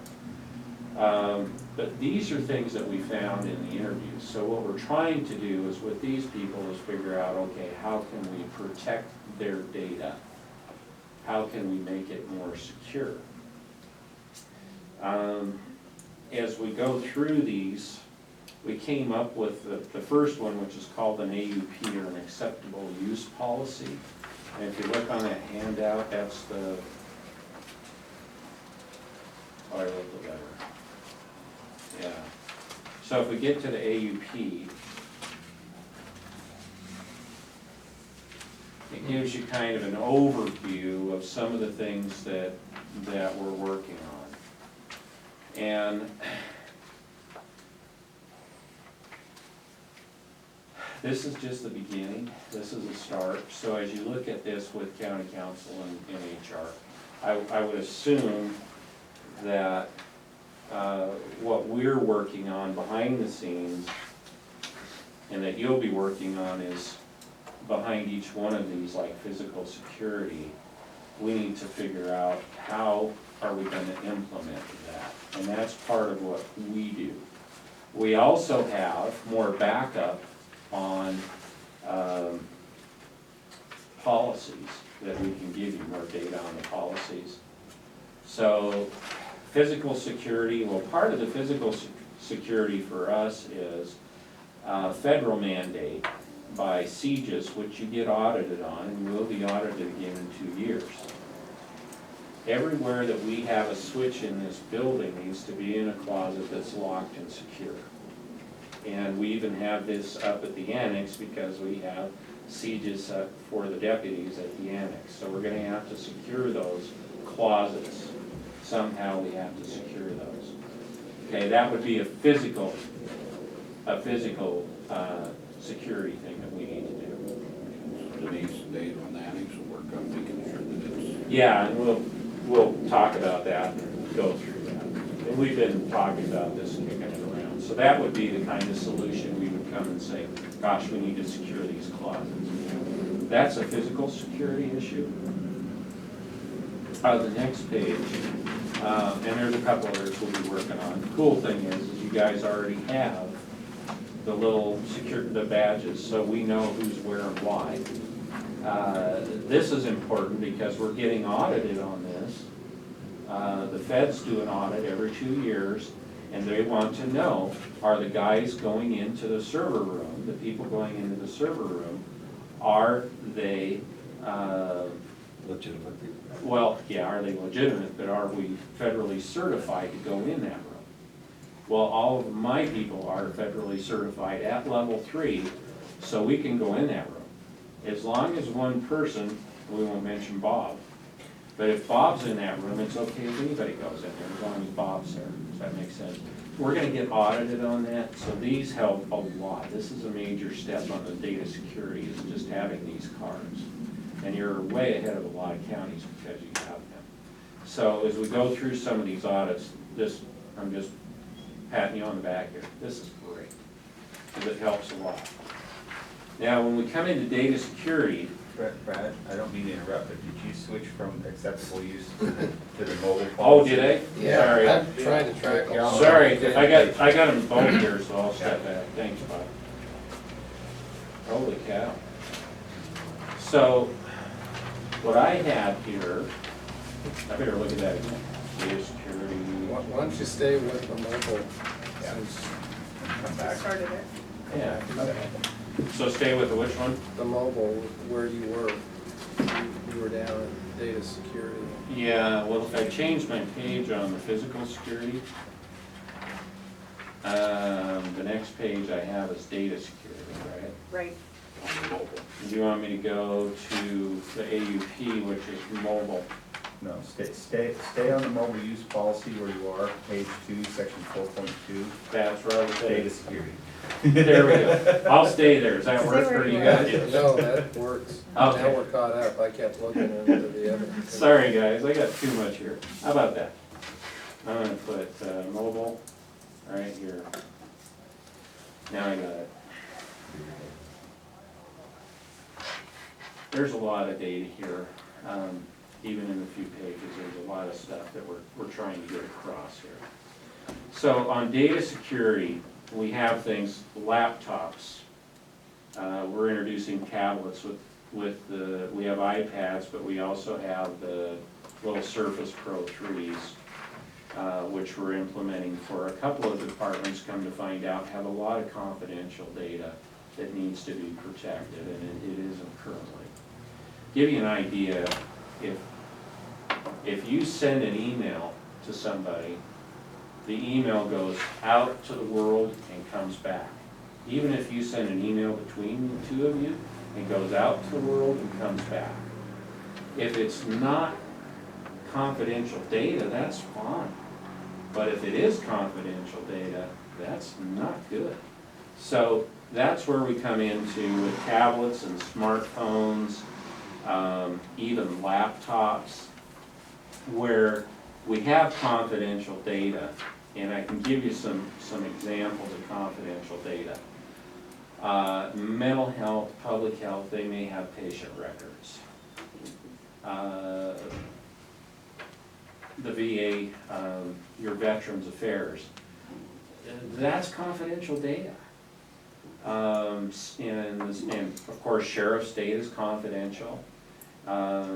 We get into juvenile and counseling, that's confidential data. So there's a lot of confidential data that we're dealing with at the county where you think, well, gosh, everything's public. Not really. There's a lot of stuff we have to protect. Most of your other departments like assessors, tax, that's pretty much 99.9% public. The only issue that we ran into is we have a lot of department heads that might take employee information that might be confidential and they email it. That could be where we need to bring in some type of security, so we take care of that. Another department, I won't mention which department it was, we found out that people were emailing them their credit card information with all the credit card information on it, including signature, birth date, everything that had to do with that credit card, so somebody could use that information and actually charge on that credit card. Any type of information like that, of course, as a county, you don't want that liability. We need to protect that data. So when it comes into data protection, that's a real big issue. So when we look at laptops, for example, and these tablets and the smartphones, if they're being used by a department where there could be confidential data, oh, the DA's another one. Because what'll happen with the DA is at 2 or 3 in the morning, they may get a call from your police department or the sheriff's department saying, we need a search warrant. And the DA's sitting there on his cell phone getting this text at 2 or 3 in the morning, and he goes and texts back the information for the search warrant. He could have case information on that phone. So we would have to secure that phone so that nobody could get that data off of the phone. And you read in the paper all the time, oh, this found nude pictures of somebody and they got it off their phone. That's why we want to encrypt data where we can. The same with your iPads and your tablets and your laptops. If you go to a conference, not you in particular, but if we had the VA or we had juvenile or somebody else go to a conference and there's confidential data on that laptop, tablet, or phone and somebody steals it, guess who's liable? So those are the things that we're looking at that I really hadn't anticipated until I really dug into this. So there are things that we can do which are going to spur projects, which we've already talked about. We're gonna come forward with solutions to you and a plan over the next 3 years so we can budget for it on how to implement solutions. In this case, if you'll notice in these policies, I talk about data encryption. Well, when we do that, it actually encrypts all the data on that laptop or tablet. And even if they stole it, they couldn't get the data because it's encrypted. And we've had experience with encryption before. There is a reason that we do that, okay? So as far as data goes, that's what we're gonna do. The other issue we have, as I work down here, mobile storage media, USB, flash drives, I call them junk drives. Every one of those people that had confidential data uses them. And it's like, no, because those are the easiest things to either lose or somebody to steal. And a lot of times it's data they shouldn't be taking with them. So either we're going to encrypt them, and I would suggest maybe even you don't let them use them because they can live without them.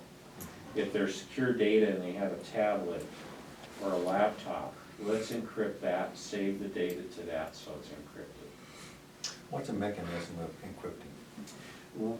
It's basically a software product that we would load on that laptop or on that tablet that would encrypt those particular files.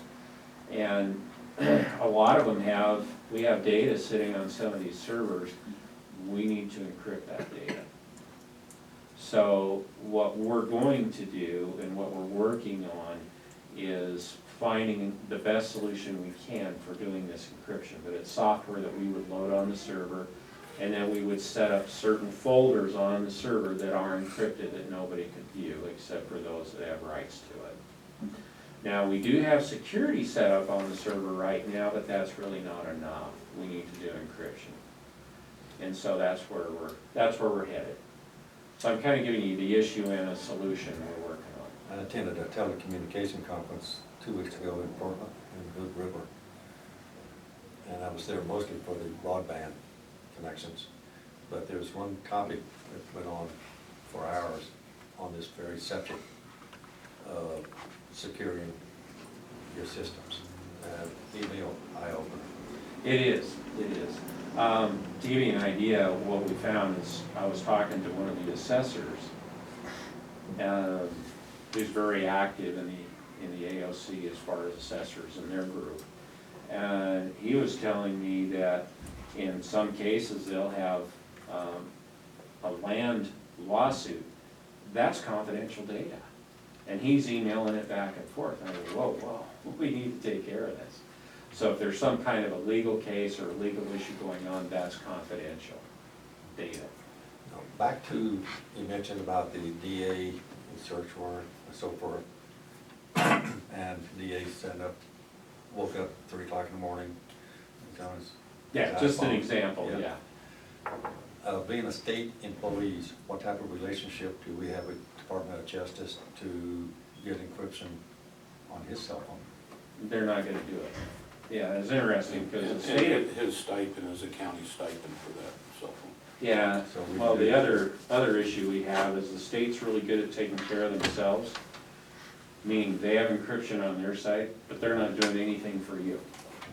So once I found that out, I called them and said, what's up with that? And they said, what?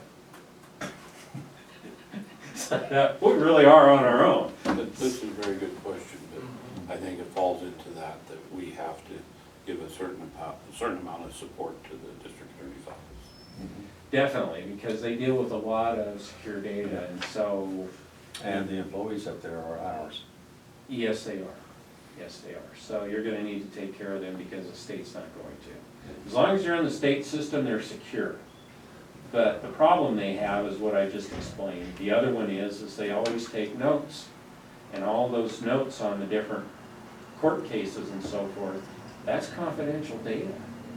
And so they need to keep that confidential, and I noticed that quite a few of the, not just here, but in other counties, they're emailing that stuff with no encryption, and that's confidential data.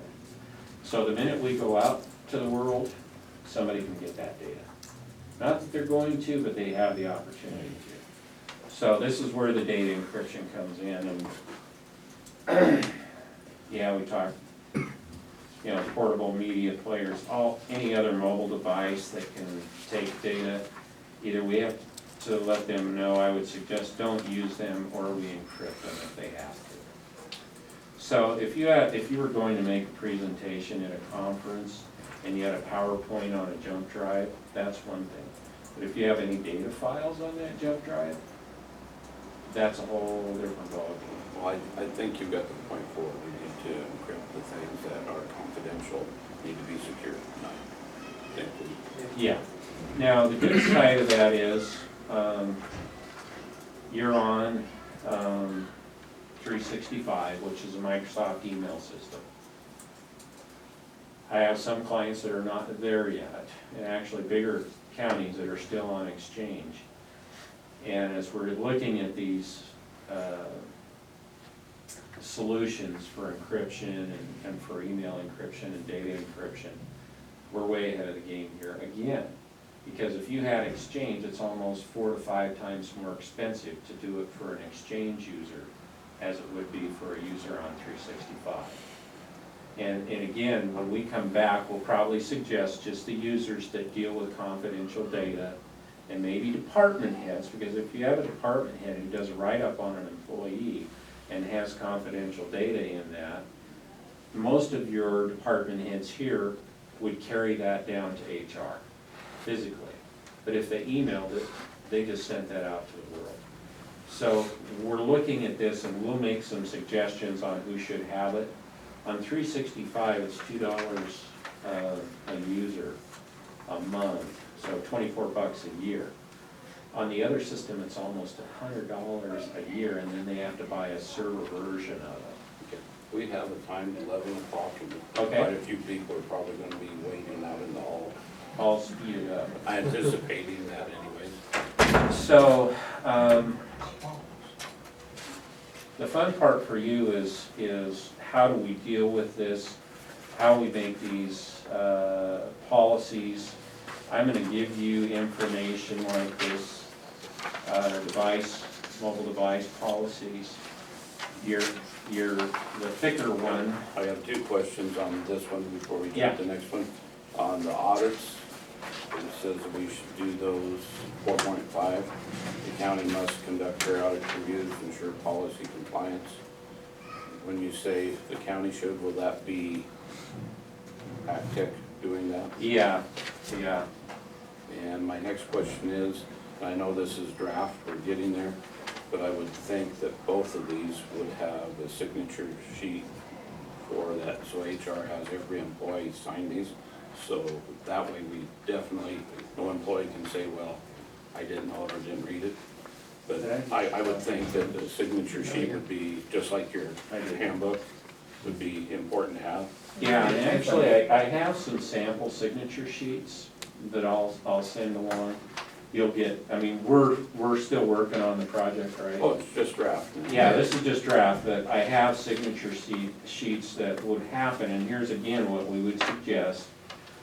And just having gone through a lawsuit over this with another client of ours and trying to help out, they had to settle the lawsuit because they didn't have a proper sign-off and they didn't have the proper training on these policies.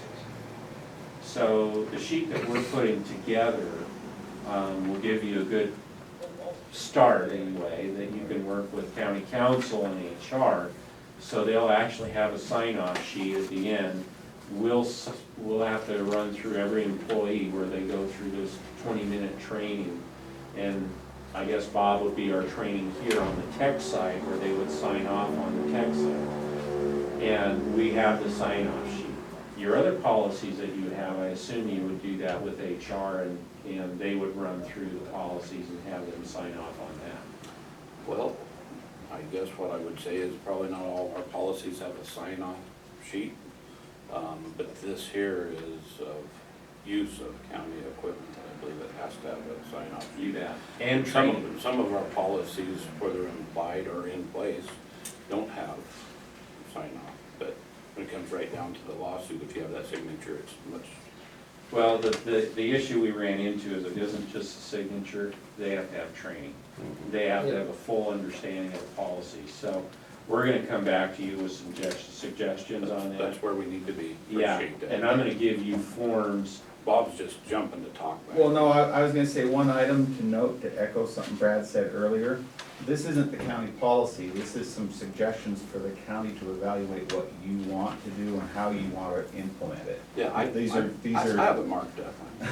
I'm reviewing it. Very much a starting point because there are training issues and other things, and how do we roll it out and how's it meaningful, it's probably not gonna be overnight, but these are suggestions for your evaluation to doctor up and make them look the way you think is appropriate. Well, I think this has so much importance to the county that I would like to propose in the near future, Brad, when you add to these suggestions and we get a chance to really review this and work with Denise, that we set up a work session time specifically for this so that we're not dealing with a bunch of other stuff that day. We're able to really go. Yeah, and I could bring a whole bunch of data, ideas, forms and that kind of stuff to help you guys review, especially with county council and HR. And I'm more than happy to throw in our 2 bits on what things mean. So when you get into some of the geek speak, one of the issues that we covered was internet usage. If they're using county equipment to access the internet, there's liability there. There's a state law and there's a federal law that prove that to be true. Now, how you enforce that here and how you use that's up to you folks to decide. I'll come up with suggestions and I'll bring you the data that I have so you can research and see for yourself.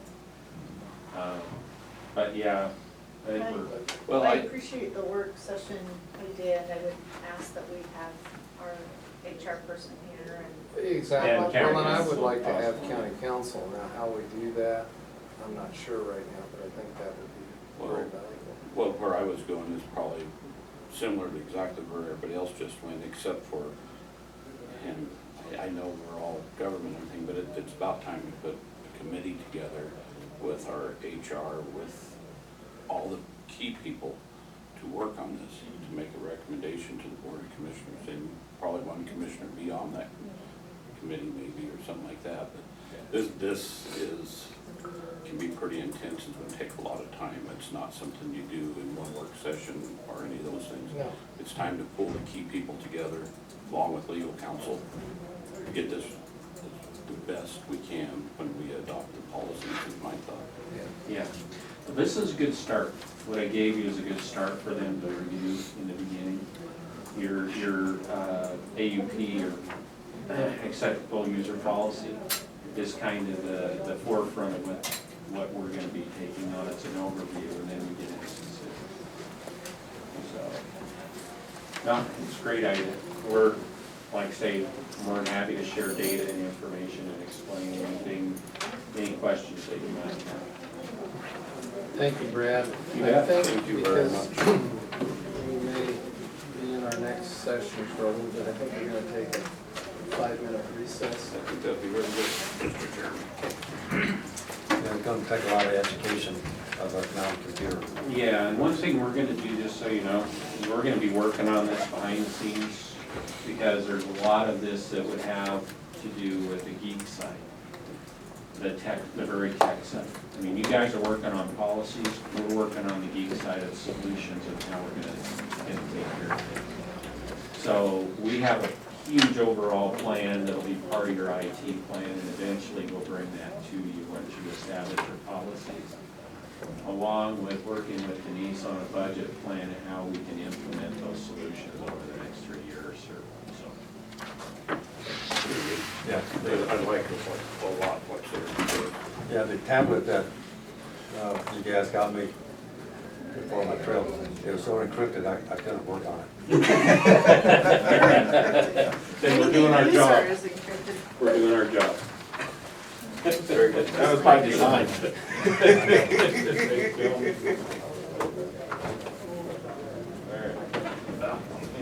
We're in a 5-minute break, I guess you guys heard. Are you Lanny? Yes. Bradley? Nice to meet you. Sheena Maltenberger. Sheena, nice to meet you. Welcome. Thanks for coming down. Anticipate public coming, I don't know how much. I think there's half a hallway full. Well, then you could have taken care of all of it out there. Thank you very much for coming in. Okay. We're on a 5-minute break. We'll just go on in.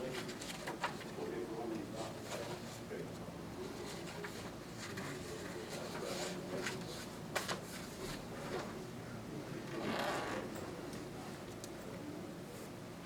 Okay. And if we go into 12 o'clock, I'll have, hopefully we don't go that long.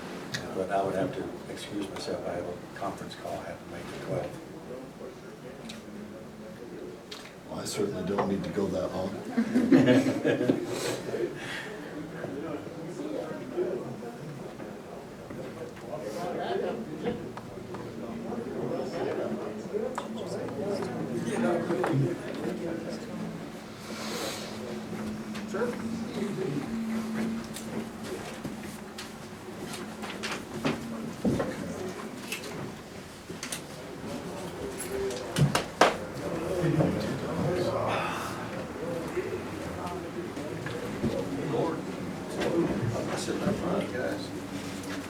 So you take the last back seat, huh?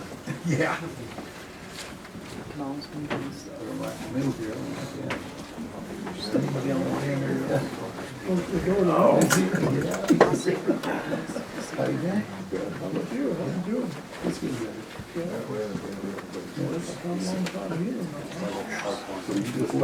Taking her off, huh? That's what I did out of I brought the boss with me.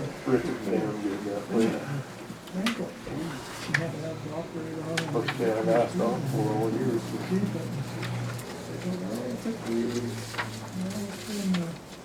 2.5 months now, and then she was talking to the doctor yesterday. He said, I made over too many clothes.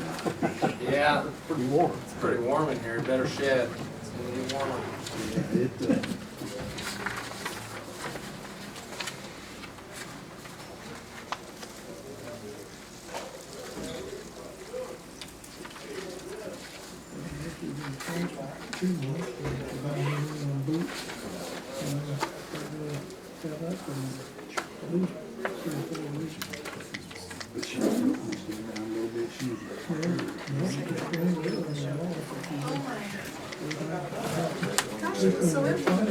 Yeah. There are a few chairs over here. We're friendly. So. Signing, please. Next year, so we can't come back. Yeah.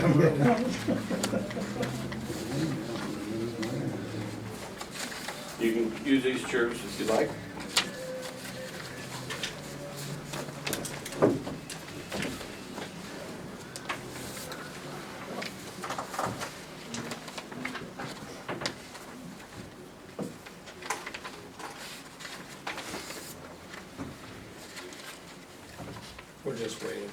Commissioner Kestner.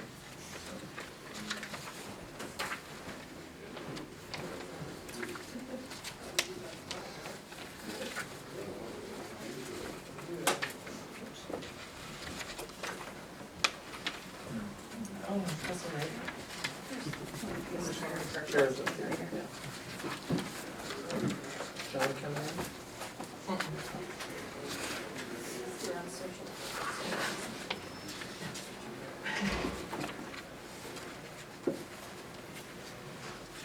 Lost Commissioner Kestner for a short time. We'll get going here as soon as he gets in.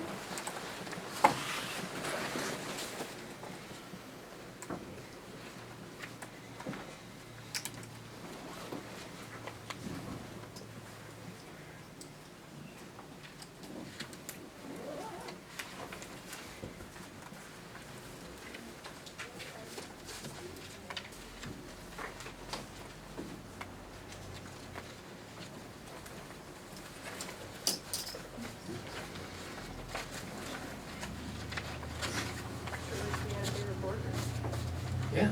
We will someday.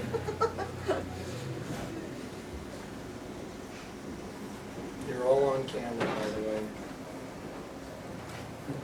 This will be incriminating, is what you're No, saying? no, you just if you take your hat off, John L., you need to comb your hair over, so. I could, couldn't I? You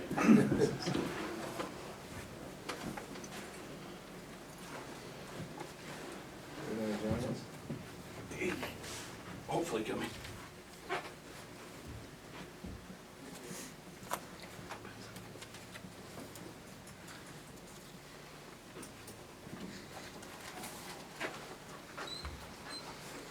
There he is. Okay, at this time at 11:03, we're gonna bring our work session back from recess. And prior to starting our 11 o'clock timed item, Commissioner Winters, in the last week, has been communicating with the Department of State Lands representative, Mr. Lanny Quackenbush, who's here with us today. So I'm going to turn over this particular segment of the meeting to Commissioner Winters. Thank you. Lanny, and it's Sheila, is it? Sheena. Sheena, if you'd come up here to the front, please, and sit there. Lanny had sent an email while I was gone on vacation that they were considering an emergency closure of Crump Lake, Hart Lake, and the Meandering Lake and Goose Lake under an emergency clause. That was a concern of mine as far as for shutting down for public access. So what I've done is that Lanny has offered to come and talk with us, give the public a chance to ask questions, and let us know what's going on. What the emergency closure, or if it's going to happen, myself, I don't even know what that means. The email led us to believe that it could be a permanent closure. Have very much concerns about that. And this is today is all based around keeping public access to public lands. I know there would be some discussion possible about artifacts or other things. That is not what the Board of Commissioners is here to discuss. We're here to keep access to public lands for multiple different reasons for recreation. So I guess with that, and I ask for everybody to be respectful. Please state your name when you speak. Lake County Examiner records this, and they actually put it on their website. So be aware there is recording today. And with that, I guess unless there's other thoughts from the board, I'd like to ask or welcome Lanny and maybe give us an overview of where you're at. Well, I'll say something that I think goes without saying. Commissioner Winters said that his goal is to keep public lands open to the public. That is the board's view of this. So. Thank you. I appreciate the opportunity to come down and talk to you. It's been a few years actually since I've been down, probably on much easier topics to talk about. I want to give you a little bit of history on this, and I did bring some copies of essentially photos, kind of explain what we're talking about. And Thank we have additional copies to make sure you have. Perfect. This really came to my attention last spring when my range crew and my archaeologist were down working on Crump Lake, doing inventory of our rangelands and improvements down there. And I don't want to put too strong a word to it, but we're accosted by people who were out on the lake running transects, kind of going up and down, obviously looking for artifacts, which I understand has traditionally occurred on the lakes. My staff was concerned about the way these people were behaving, hiding in the sagebrush along the side of the lake where my crew was working. And I actually suggested to Randy Weiss, my lead range manager, contact the county sheriff's office and just discuss the issue. Express our concerns about what was going on. And shortly after that, through the Legislative Commission on Indian Services, I was contacted because there was more going on out there than I was aware of. And I think you are familiar with the issues surrounding the discovery of ceremonial blade of some kind and some activity that was going on between the state police and at least the Klamath tribe at that point. So I think it was in August, I suggested that we all get together and kind of talk about this issue and what was going on and what we might be able to do.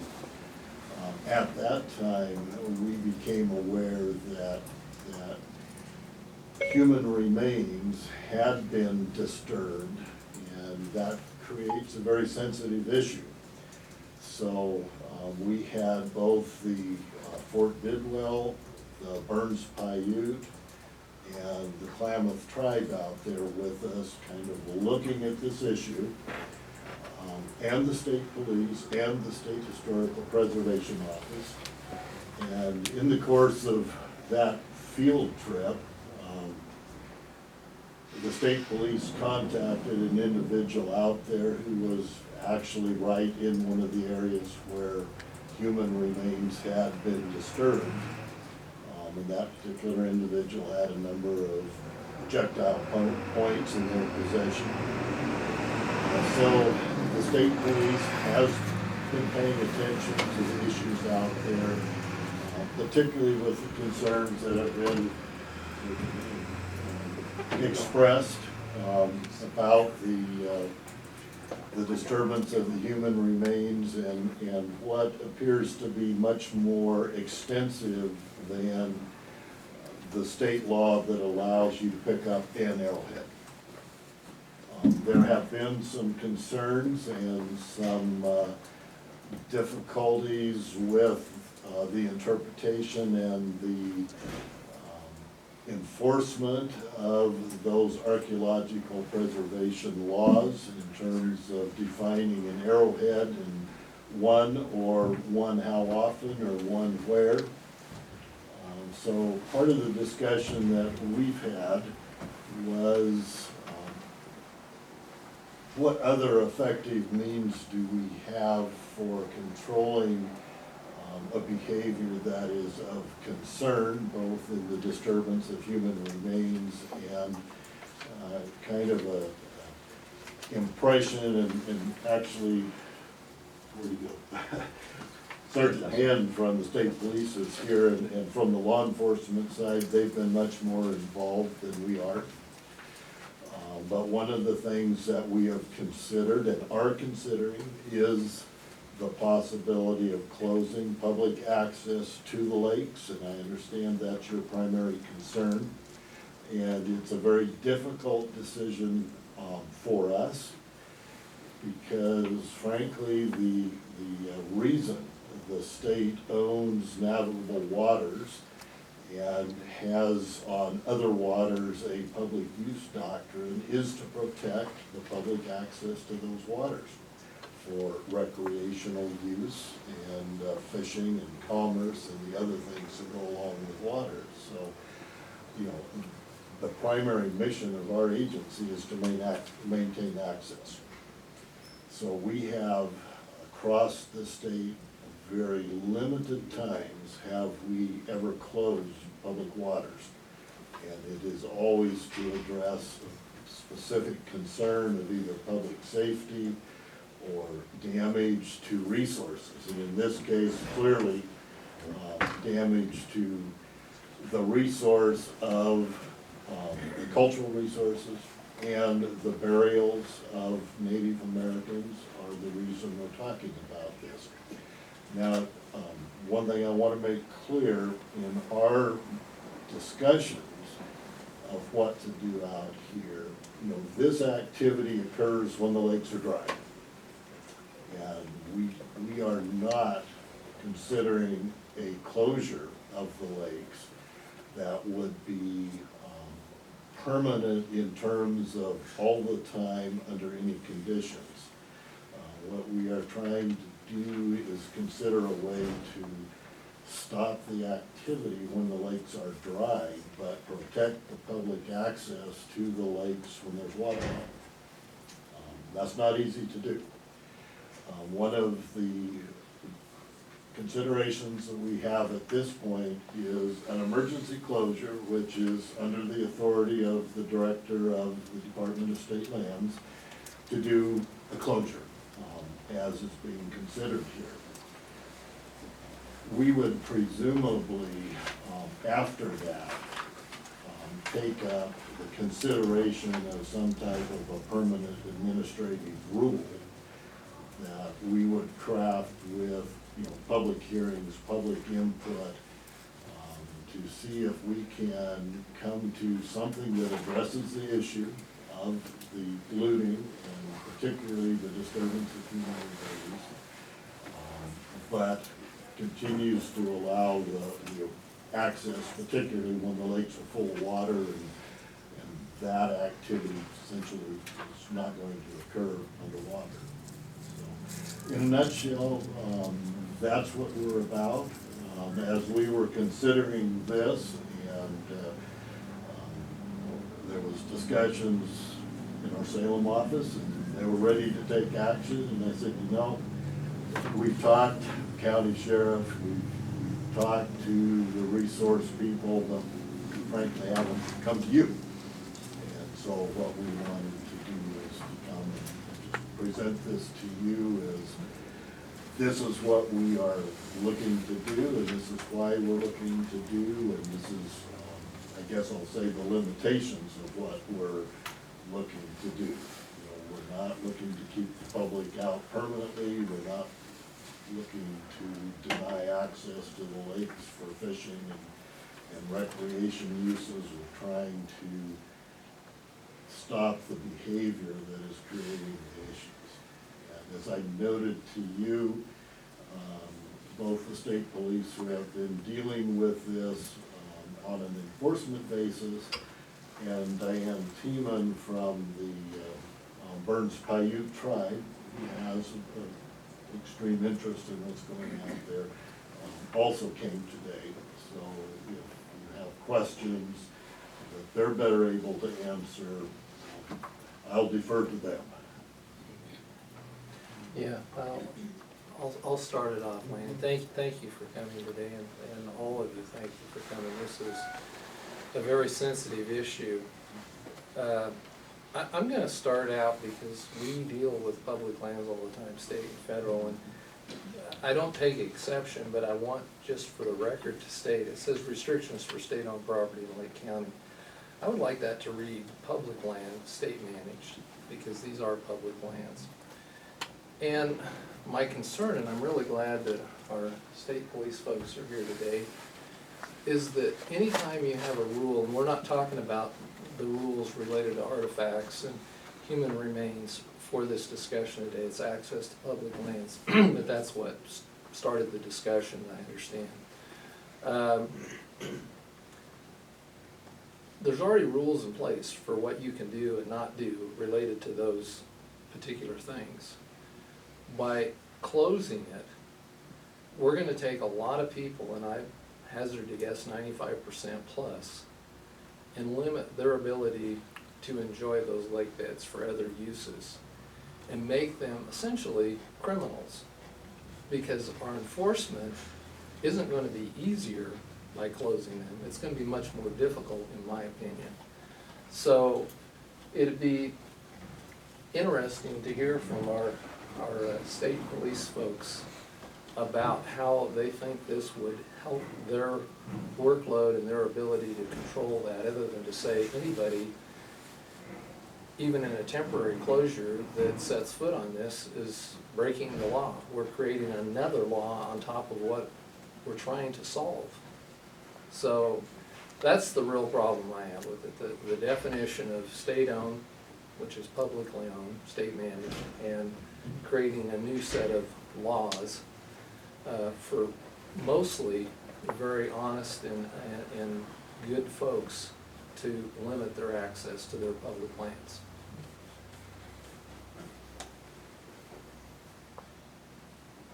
Do you have anything to say? Sergeant? Lieutenant? He's right up there. Do you want to address that? Well, some of the challenges that have come up this year. We're very short on resources. We had a get-together with tribal representatives and DSL and other people earlier this year. And when we went out to Crump Lake to take a look at it, there was an individual out there that day collecting. Contact was made by one of our troopers. The subject had 4 projectile points. The archaeologist from the tribe pointed out to us that really only one of those was an arrowhead. The others were actually spear points or atlatl points. They were quite a bit bigger. And how much that's a part of their cultural history. And once that's removed, the prominence is lost, and they have no way to reflect back on the timeline of when that might have ended up there or how it might have been utilized. So, as this thing transpired, politics got involved. There were some meetings in Salem. Tribal representatives are very upset about the situation. Had some discussions with the governor's office. And then we had some legislators come over and have a discussion with our people upstairs. And then I get a phone call that says, you need to dedicate more resources to Crump Lake and stop this. So we send people over. They sit there in their vehicles where they've got access, where they have a lawful right to be. They watch people through spotting scopes at sometimes a mile plus, and if it's warm at all, there's heat waves on the lake. They see people out there walking in a grid pattern, stooping down and picking up multiple items. They can't tell from where they are what those items are. They then ultimately end up making contact with those people, and the people tell them, well, I haven't collected anything. Do you mind if we take a look at what you got in your pockets, your pack? Yeah, I do. You're not going to take a look. We know that a lot of those cultural resources are going away that way, and there's nothing we can do about it. So then the tribe gets back to the governor's office that, well, the state police is out there, but they're not doing their job. I don't have the people or the resources to send over here every week to sit on Crump Lake when it's dried up. And when those resources are there, when it's dried up, they need the ability to look out there. And the reason that we discuss this at our level with Division of State Lands is that this is, in the past, only been about an every 10 or 15 year event as far as when that lake dries up to this extent. The particular area we're talking about, I didn't get to hear all the testimony this morning. I got here a few minutes late. I apologize for that. But it is in an area where we're talking about not just cultural artifacts, but also human remains. And the tribe certainly has concerns over that. And it's getting collected. And it's been collected for centuries over here. There are people in this area, as you well know, that that's part of their hobbies. And I understand that too. The flip side is we've gone out there and made contact with people that had an arrowhead and tried to explain to them that you're okay under the law, as long as you didn't use any tools or anything and that was collected off the surface, you can have an arrowhead, that's what the law allows. So we're trying to protect their rights too. And that has been open to interpretation from some different factions, including State Historical Preservation Office and from some of the tribal representatives. Or who do we to tell these people what an arrowhead is, because there's no definition in the law of what an arrowhead is. Kind of where this got started earlier this year, we had an individual that collected a approximately 12-inch obsidian knife. There are people that are trying to tell us under definition that that's an arrowhead. And I'd hate to say that under the law, I'd have to disagree with that. And an artifact of that type of significance is something that they utilized in burial ceremonies and other really, really high-level ceremonial purposes within the tribe. They don't want to see things like that just disappear. This stuff's ending up on Craigslist, it's ending up on eBay. People aren't just collecting it for their own use. Some of this is getting sold. So one of the suggestions that came up was, well, when the lake is dry, if we close it, then when we see people out there in a mile, we can go out and we can tell them to leave. Because if this got passed, they would be trespassing. During our saturation patrols over here this summer, we had 2 of them. We did contact some other user groups. We contacted some people that were coyote hunting. We contacted some people that were motorcycle riding, ATV riding in the area. But the majority of the people that we contacted during the couple of weeks we were over here were out with the intent to collect obsidian flakes, chips, arrowheads, wherever they could find them.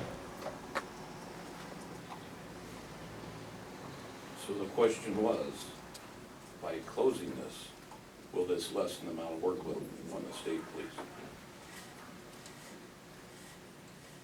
In some extents, yes, because now we're sitting there with a spotting scope watching people for 2 and 3 hours before we make contact with them oftentimes. Sometimes we've got to wait until they get to a point where we can actually contact them.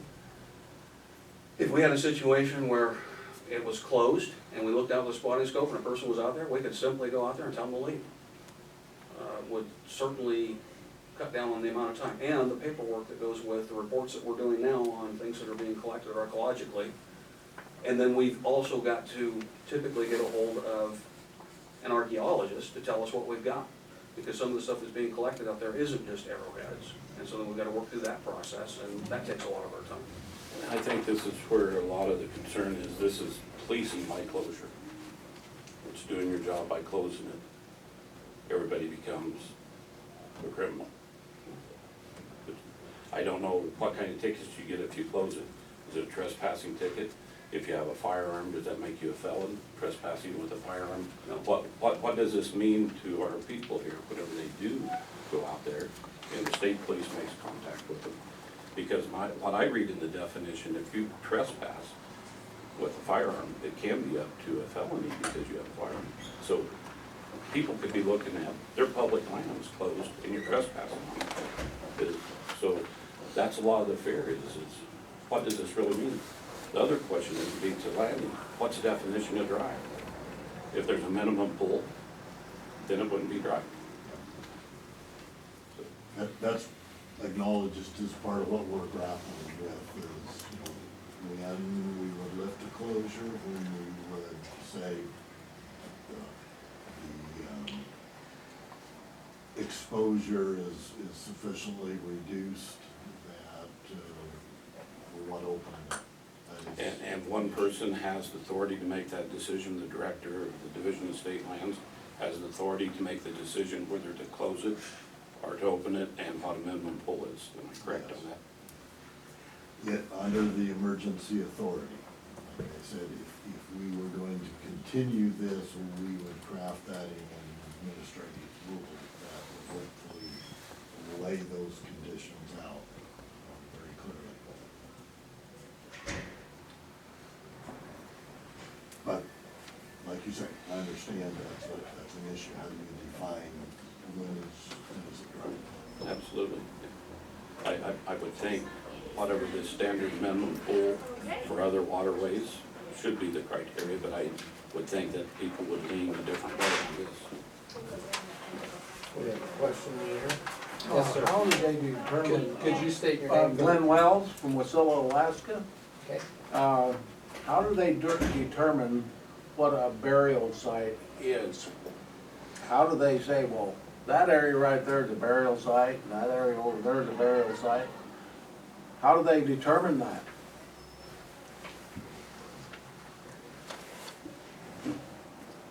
Diane Seaman, Burns Paiute Tribe, Culture and Resource Director.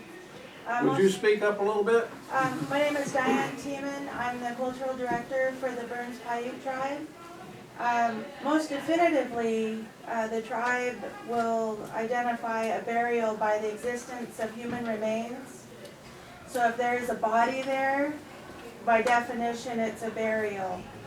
And that's when, if we either have testimony from a living person, or we have written documentation that there's a burial in a specific place, or if we actually find human remains, then it's considered a burial.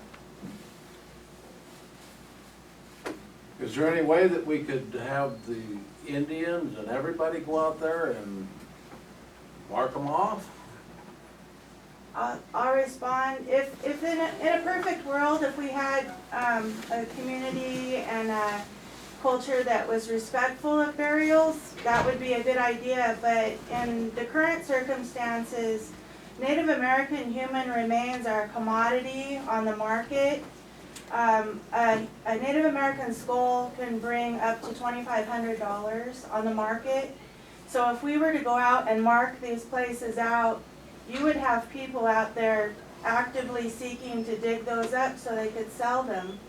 And the majority of the people that are doing that right now in this area are people who are doing it to get money to buy drugs. And so that adds another layer of offense to what's occurring. Not only are ancestors being dug up, but they're being sold so somebody can buy drugs, maybe to sell to your children here in this community. I think this is a huge issue that I won't get into fully, but it affects you in more ways than you know.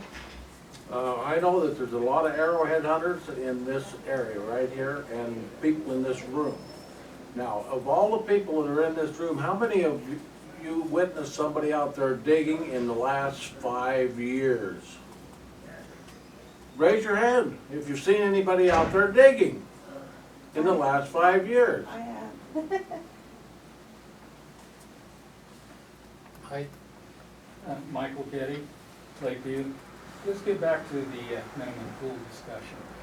It sounds to me like the definition of a minimum pool is going to be political and not based on objective evidence.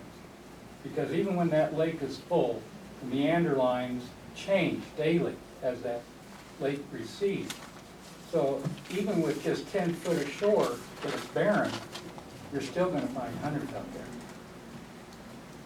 So there's got to be some definitive definition of when that lake is dry or with water.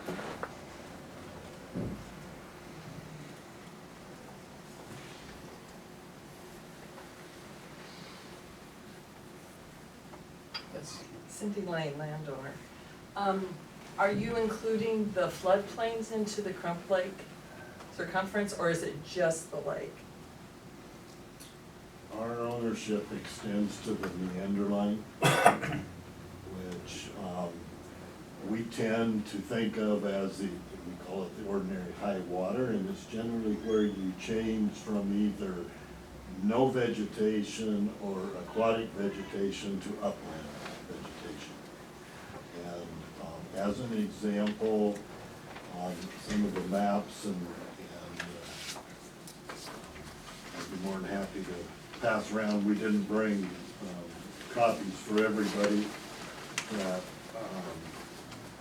we attempted to show that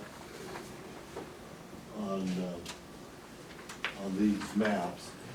We actually own uplands adjacent to the lake, and we are not proposing to close the uplands.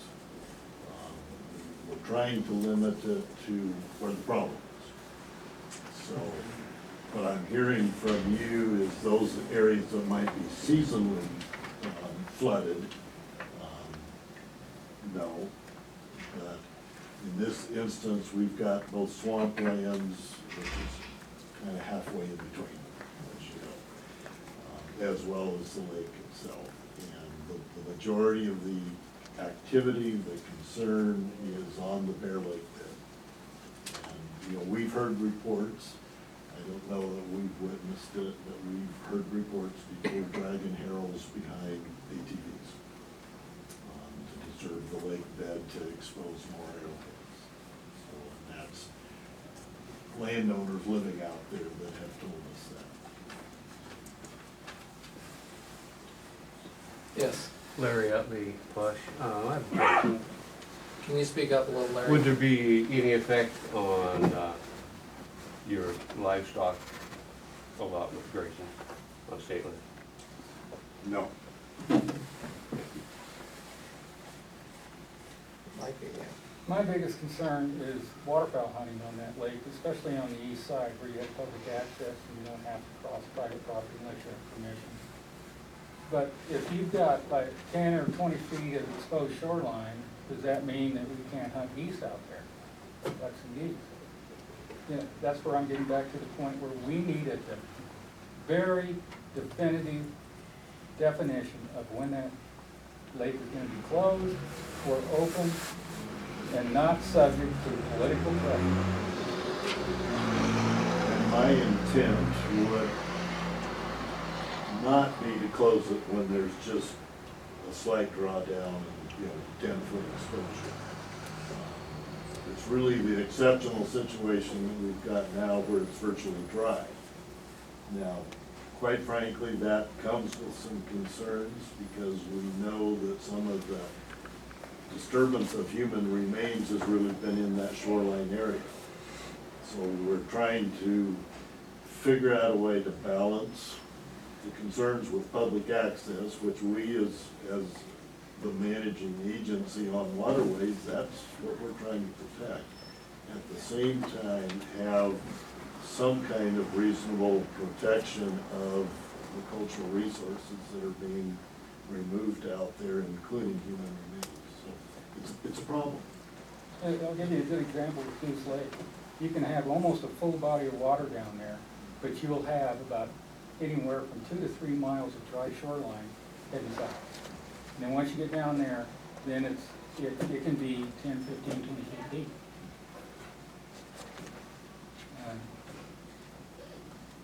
And Mike, you're bringing up the point I was just going to say, this isn't just Crump and Hart. Yes. In your email, it's 3 meandering lakes and it's Goose Lake. Mm-hmm. I guess, you know, that's a lot of public access being taken away from the people. And I think you're just hearing from a very small amount of people within our area that are concerned about it today. A lot of people don't like to go to public meetings. A lot of people don't like to come up to the courthouse. So as you continue this, I myself will be in opposition of limiting access for public use for recreation in many different fields. But I encourage you still, if you continue forward with this, to have local meetings, Del Plush, Lakeview area, that are your meetings, that the public is comfortable to come to in an area where that there's enough room for a lot of people to come and voice their opinions. I really encourage the state to do that. Just a minute, Mike, we got a question. Hi, Commissioners. Matt Morris, landowner. I think if this goes through, we have to see some kind of finality at a legislative level about the permanence of what they can do. In 1913, the income tax was 1%, and it was never going more. So I see a real, the whole slope thing happening here about how much is going to be closed, when it's closed, and next year it's this lake, and they add another lake, and they add another lake, and they add more time, they add more boundaries, or change the pool size, or what have you.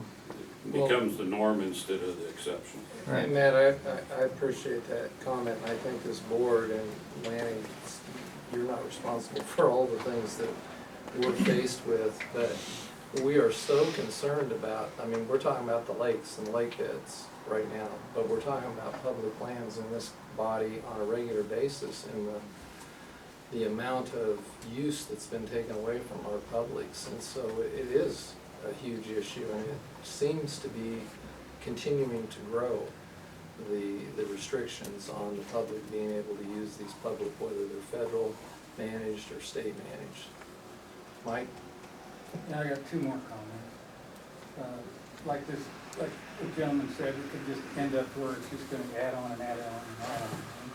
Warner Valley is a perfect example. It'll start at Coleman Lake in Coleman Valley, move up through Greaser, then Crump, Hart, get up to Flagstaff, and then all the way through the potholes, all the way up to Blue Joint.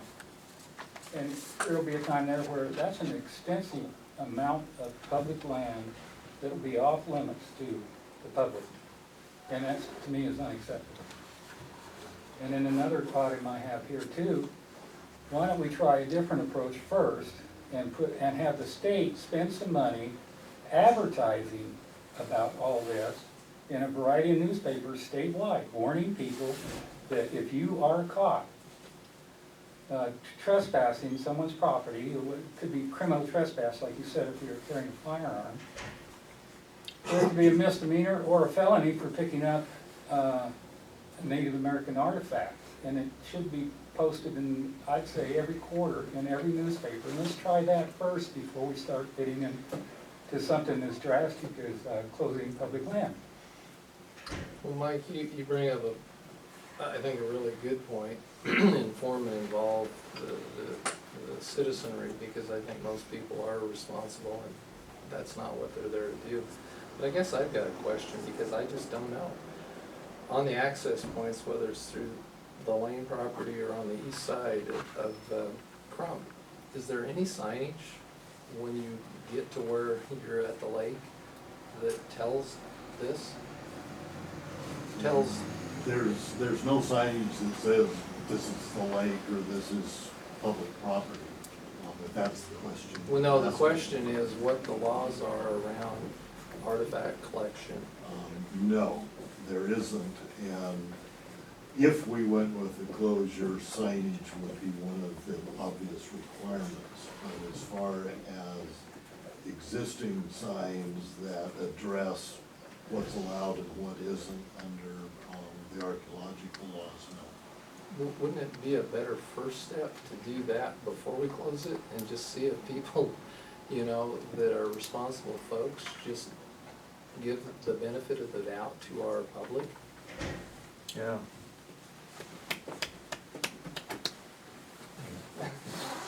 Yes. I had a comment. The Burns Paiute tribe's the smallest tribe in Oregon. We have a huge land base, most of southeastern Oregon. We're a working class tribe. We have few members. We work for everything we have. We've spent almost $10,000 so far trying to protect our ancestors. We still have human remains out there on the ground. We have to watch, and we have been watching daily. People walking along and picking pieces of their burial remains, probably including their actual bones.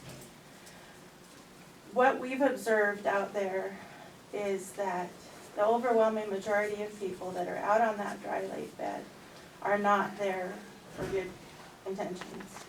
They're there to commit crimes. We've been working and working to try and find a solution for this.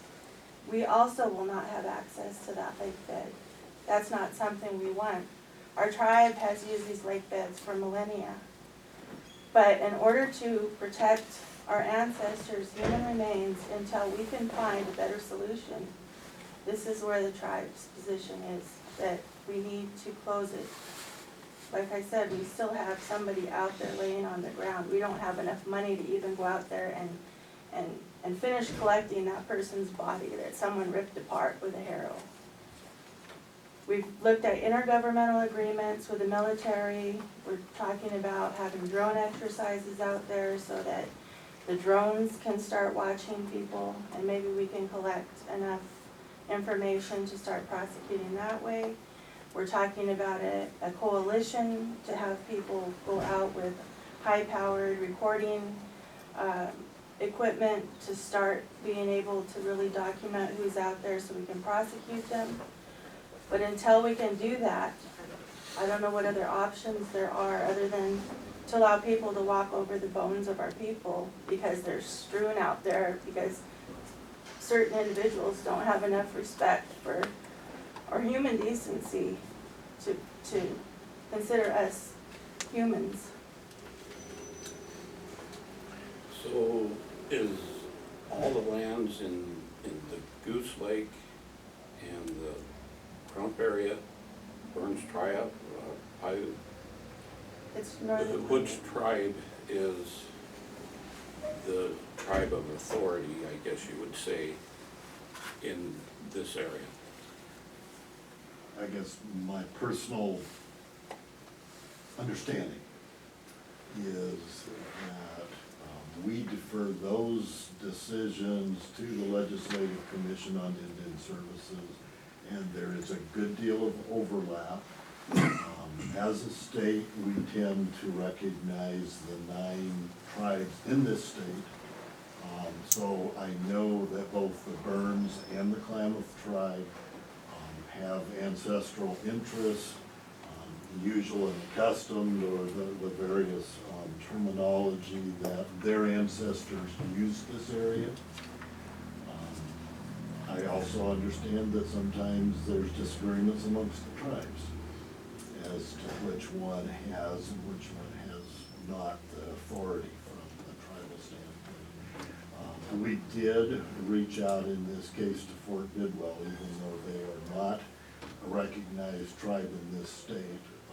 They are, I believe, a Paiute tribe that, historically used this area. So we did reach out to the Fort Bidwell to ask their concerns about what was going on. And their expressed concerns were? The same as the rest of the tribes. As far as which tribe has the authority, it's more of a ownership. Over the millenniums, the tribes expanded, contracted back and forth, so that both the Klamath and the Fort Bidwell and the Paiute has vested interests. Yeah, by profession, I'm an anthropologist. This is northern Paiute lands. The Klamath tribes consists of 3 tribes, the Klamath, the Yahuskan Paiute, and the Modoc. Their interests over here primarily are on behalf of the Yahuskan Paiute. The Fort Bidwell are Paiute, and then the Burns are Paiute. There's also a Paiute contingent at Warm Springs. So because of the Paiute relationship, that's why they all have an interest in this area. When it comes down to, if I can speak, there is concern about restricting public access to public lands. It's not anything new. The Forest Service or BLM management will have seasonal closures for resource. The big difference here is that this is not a seasonal per se, except every 15 years it goes by, but it's extended. My concern is the same as Matt. Once you kind of get it, then it only grows. And we're talking about a tremendous amount of acreage. But every person that's here, I would expect and know pretty honest, and they're not going to be out there digging up human bones. The people who does do that are the ones not here. So my kind of going with the direction that you mentioned about taking a major big step or implementing some other methods. Just advertising statewide, your major, your local and. But the people here can be a good part of the enforcement out there themselves. Sure. Peer Service enforcement. People will read that. Okay, well, I guess I'm not gonna go.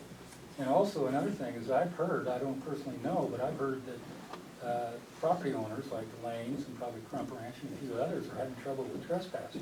Leaving gates open, cutting fences, cutting locks.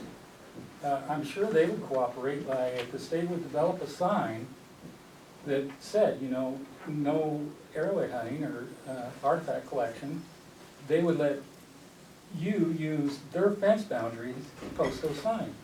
And you can do it all the way around Crump Lake, right on up through around Heart Lake too. Because there's boundary fences all the way around there, like those lakes. That would deter a lot of people, especially if the sign said it's a misdemeanor or a felony or whatever it is to collect artifacts, or systematically collect artifacts, and or trespass. Yeah, Larry? Is it not true that the current law says that it's not a crime and it's not illegal? So, to me, you need to change the rules. But I think that the public should have an input to those. That's my question. Okay. Anywhere else you go in the state, because I hunt deer in various places and big game in various places, there's always signs that say this is public access and this is private property. I'm not so sure why that's not posted out there, this is public and this is private, because I think that's where a lot of the confusion comes in. There's nothing that says what's private, what's public. Well, we have hundreds of thousands of acres, and you're right, it is not posted. It is all open. Generally speaking, it is all open. That is the policy of our agency for hunting, for fishing, for recreational use. Our land is open. We've got into issues like that, and I wouldn't want to, kind of get into the debate, but we've got adjoining ranchers who say it is the public's responsibility to know they're trespassing on the private land, rather than the responsibility of the private landowner to post their property. So, for me, I guess frankly, it would be a monumental task to even think about posting all our land. Well, I can understand that state lands having hundreds of thousands of acres, but think of the federal government. They have hundreds of millions of acres. Right. And anytime I walk through the forest, I can see the U.S. Forest Service public lands boundary everywhere. I just ran into 10 of them over the last 5 days. And here, you don't see any. No. The baseline is the state has legal requirements to protect that archaeological resource. And then it's a case of how do we implement that? Foreclosure, signage, or other methods? Or everybody here helping the law enforcement enforce it? Matt? It doesn't seem to me it takes more hourly resources from the state police to cite and arrest for trespassing or cite and arrest for artifact collection. You're there, isn't it the same amount of hours to police trespassing enclosures as it is to police artifact collection? Or how does that save state police resources and time to close it? Well, I tried to address that earlier, apparently, I don't know if you didn't hear me or what, but we're typically, when people are out there collecting, we're sitting there watching them with spotting scopes for hours. If you've got a closure, as soon as you see somebody out there, you've got a violation immediately. Right, but Trooper, isn't it that if you're there, you're there? I mean, you're gonna sit there in a truck all day and tell people to leave, or you're gonna sit there in a truck and watch people collect and cite and arrest? If it's closed, typically word's gonna get out a lot quicker that it's closed and people are gonna stay out of there. If we have to sit there for hours and hours on end and watch people collect or not collect, it takes a lot of time.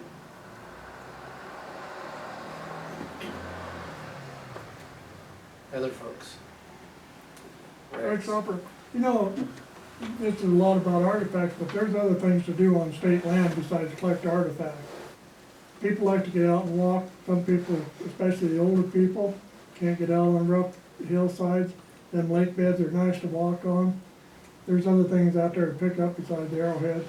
But what you're doing is completely cutting the older folks off or handicapped people off from getting around on any ground that belongs to the state if it's dry land. No, everything, I keep thinking of something. Okay, let's say the state has a definition of when a lake is dry or when a minimum pool or whatever. Well, it's still open. Okay, Crump Lake can be fairly dry at the south end, but the water at the north end can be good fishing. Now, are they gonna close it because that first half mile or mile of Crump is dry, but yet we still have good crappie fishing at the north end? What if you're in a boat and the lake is closed? I mean, is that person trespassing because he's in a boat fishing for crappie? Well, those are on the list as navigable lakes, so if there's water enough to float a boat, I'd say it's navigable. And you should have the right by the definition and by what I've researched on the web. Am I correct? In my opinion, yes, but if we do a closure, how do we define it?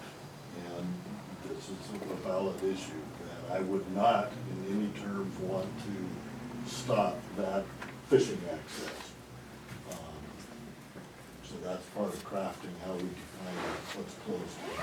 So I see the state partnering here and building a boat access, a boat ramp, and making that more accessible for our fishing and our bird hunters. Do you have any monies to do that? No. I'm happy to talk to ODF&W. Would really like Lanny to be able to keep public access there. Sure. We all understand, the tribes are here, we understand about the Native American side of it. We also want to preserve what we today enjoy, what the culture of the people today is, what our community likes to do. We're a very depressed economy here. If we get a few people from out of town coming out recreating, it helps our local businesses. There isn't none of us, I'll put my hand up as a hunter and fisherman, that like for any of our lands to be destroyed or for things to be tore up. Matter of fact, a lot of us, especially on ATVs, are the ones that help correct some of the people out there that abuse it and everything. A case in point here is the county we're about 75 days, I think, away from a local ordinance, local law going into effect to allow ATV use on county roads. We're very pro use of public lands, public roads and all that. It's coming with some controversy, but here we just enacted, we're going to allow ATV use, and then the state's coming in and completely shutting down some of the biggest areas that you can go out on an ATV and just run wide open if you want to. Goose Lake there's people that they take their kids and they ride all day long out there and enjoy the whole ride, the whole day. And so there's a lot of other components that go along with this. And so just to let you know, we set local law that's would open up county roads for use for ATVs. The town of Lakeview, they set local laws. City of Paisley, local laws to allow ATV use. So we really like to keep access. Understood. Well, what's in front of us is how do we protect the resources that the state is charged and we should be charged with protecting without hamstringing our use. Yeah, and for us, as I said at the start, when these are navigable waters, our mission is to keep them open and accessible. When we run into problems like this, we have to make that choice. How are we going to protect one resource while protecting the public's right to use? With all due respect, the laws are in place to address that today. This is a way of policing it by closure. Today there is laws. It's illegal to do. It's an enforcement issue. It's a personnel issue. Well, not personnel, it's enough people to do it.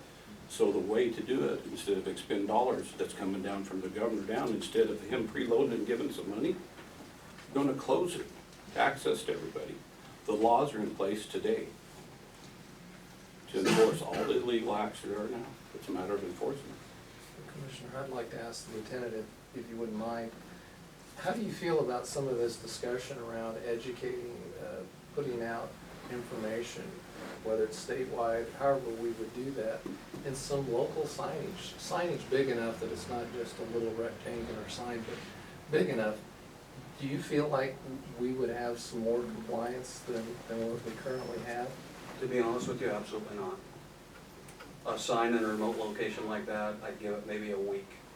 And you're probably gonna have bullets flying going through that sign. So if there are people behind the sign at the time, you're gonna have problems, because I've seen it over and over and over again.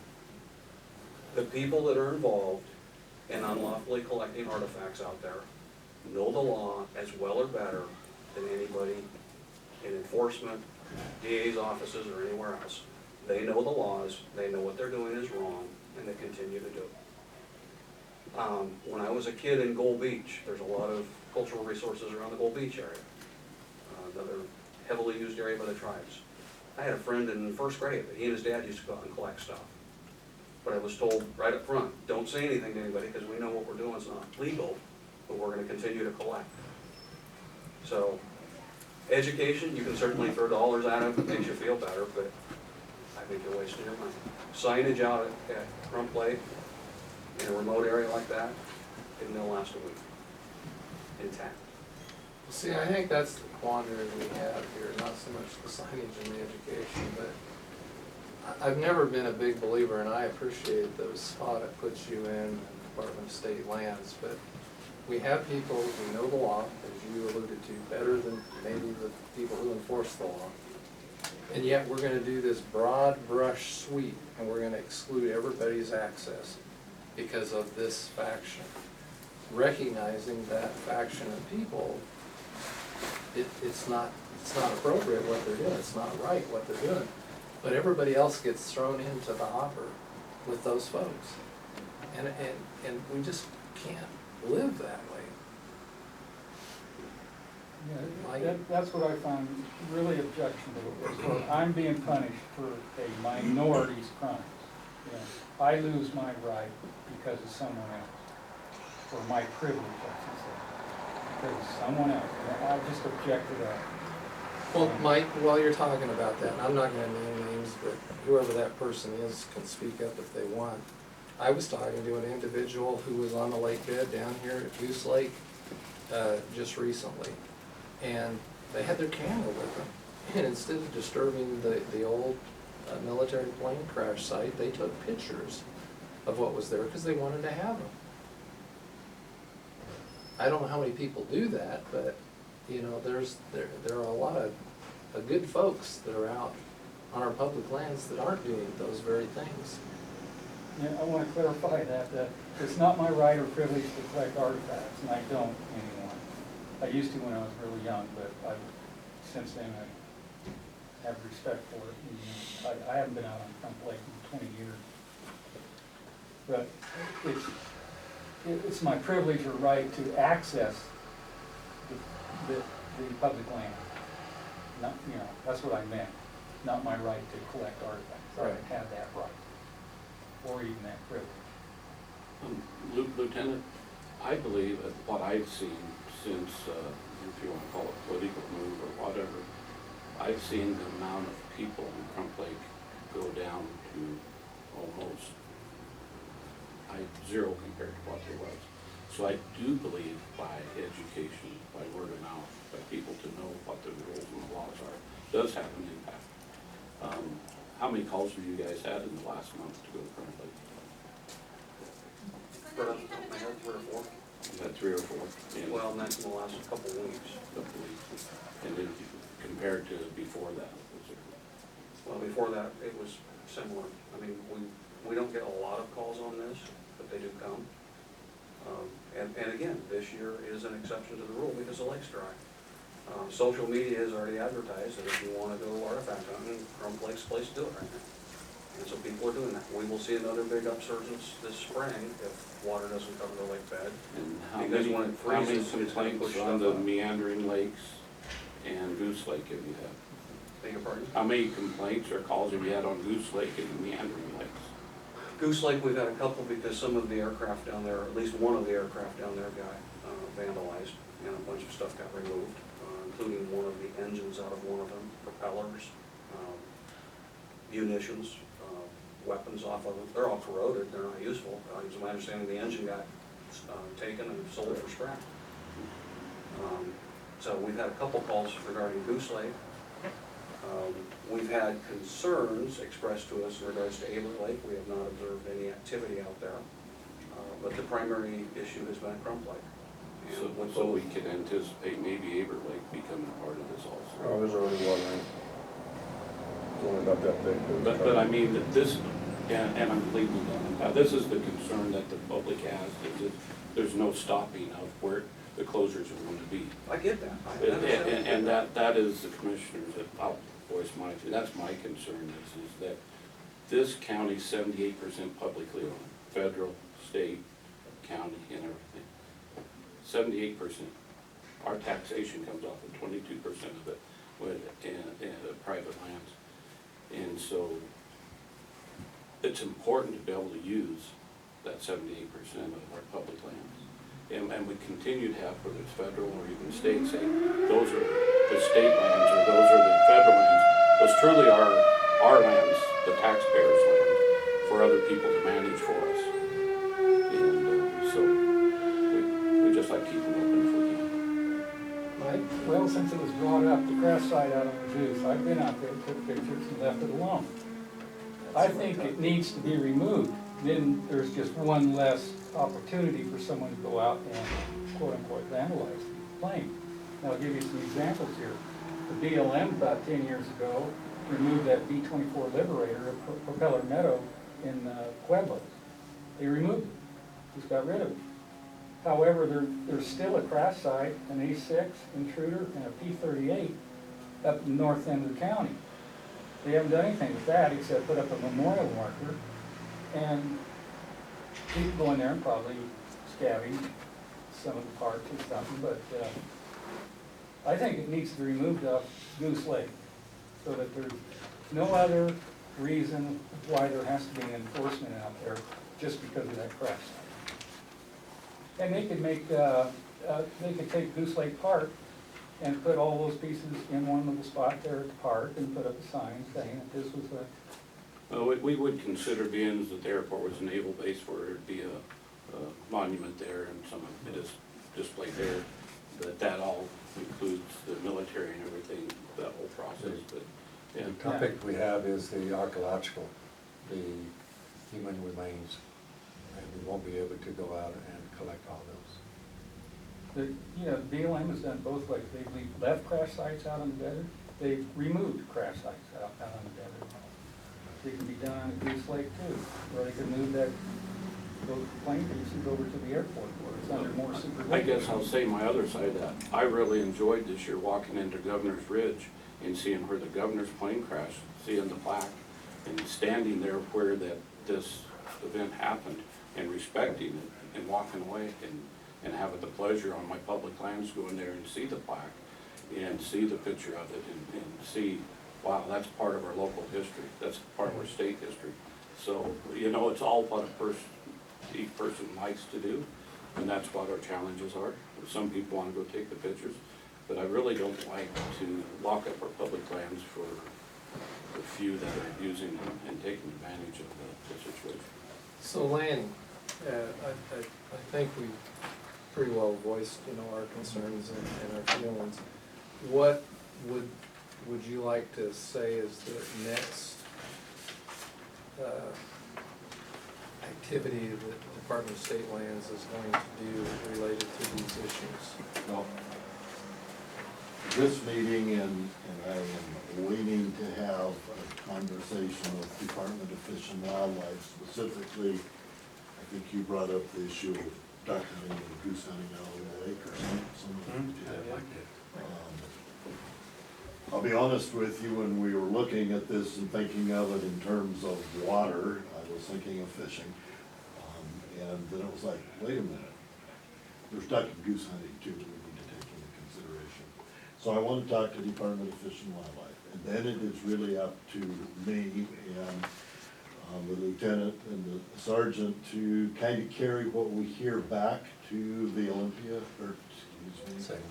I used to work in Washington, Salem, and kind of have a discussion, because we have, Blixit and Ferrioli very involved in this situation. Particularly Senator Ferrioli sits on the Legislative Commission on Indian Services, so I think there was an allusion to, you know, some of the attention at the governor's office. You know, my director was ready to issue the closure, and I said, time out. Thank you. There's some people I need to talk to before we jump into that, and that's why I'm here today. And I understand, I respect the concerns about closing our land, and it is not our business to close our land unless we feel like that is the only way we can get effective control of the behavior.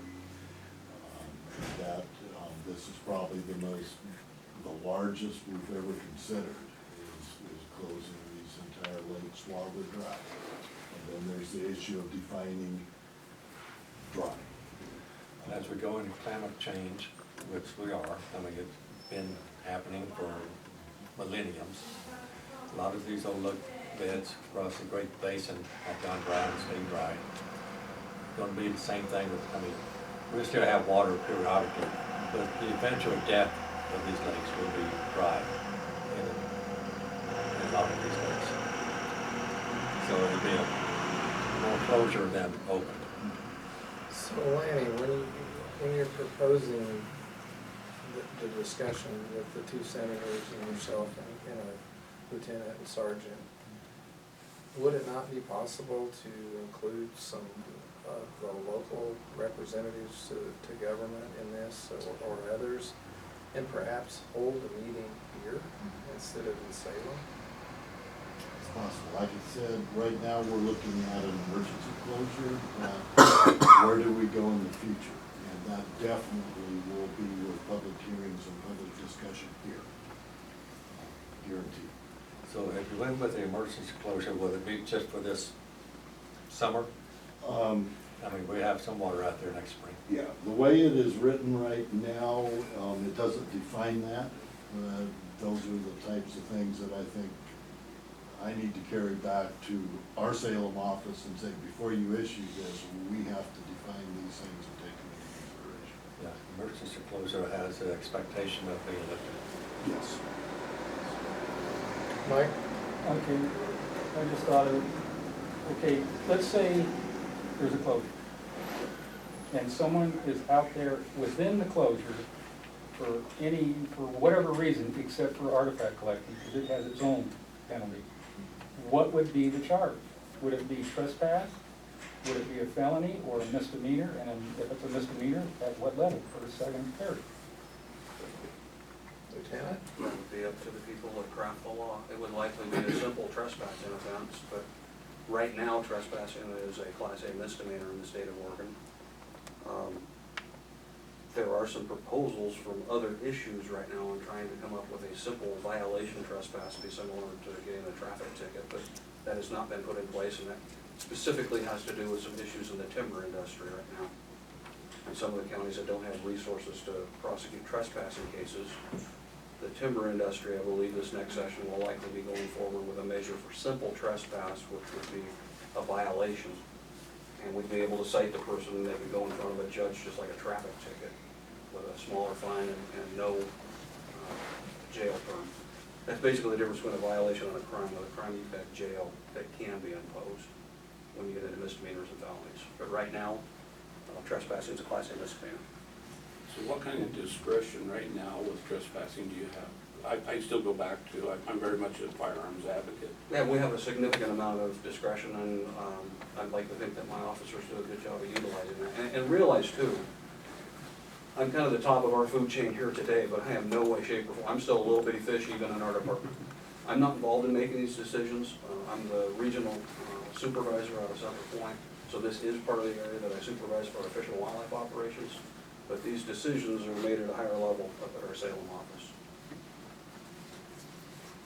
Yes, Mike? Thought of another thing too. We talked about signage, but we've got some hot spots. You know, some of the landowners out at Warner are suffering some pretty heavy trespass and open gates, that kind of stuff. Why can't the state work with the hot spots first and then eventually put signage all the way around the other areas, whatever. And, sir, what are the two senators you're gonna be talking to? Not me, I'm like him. But Ferrioli and Whitson have Ted? both been involved in the discussion at the Salem level. Ted, and who else? Doug Doug Whitson. Whitson. They both represent Cook Whitson? County. Yeah, Or senator? yeah. Okay, We have All two right. senators here, Barely and Whitson. all right. And I think Ferrioli has the interest of also sitting on the Legislative Commission on Indian Services. Okay. And that's where I would nominate Commissioner Shallon to be our representative to engage with those two. So over the years, on access onto Hart and a little bit on Crump, I've worked with the Oregon Department of Fish and Wildlife to try to get access for the boat launch out there as a partner. It went sideways because we was having to deal with the feds on the Hart Mountain site. They're almost impossible to work with. But I would still like to see, look in a positive way and work for access for boating, for recreation, for any of those type of things, for the state to be a positive player with the local community to make that access. I've bass fished out of that Crump Lake whenever it was really good. It recharges itself whenever the high water comes in, washes fish down from the 20-mile area and all that, and it'll come back. So I encourage the state to try to find avenues to work with the county, work with the locals to make this a positive outcome instead of negative. Cindy, you're a landowner right there that utilizes the northern part of Crump Lake. Do you have thoughts of closure, not closure? I just, the signage would be great, but like they said, it won't be there. That's why there's no trespass signs up, because people just rip them off, can't afford it. And people, there's been enough force out there this year, they're kinda under control, but when we get these winds, that's when you get your artifacts uncovered, you get your bodies uncovered, and everybody comes. And there's, it gets to be old because there's no respect for the cows or anybody else. But, it's hard, this has been going on, I mean, I can vouch for 30 years of this, and this is the first time we've gotten a response over the headaches. From the state, the cops, anybody, over this, 30 years.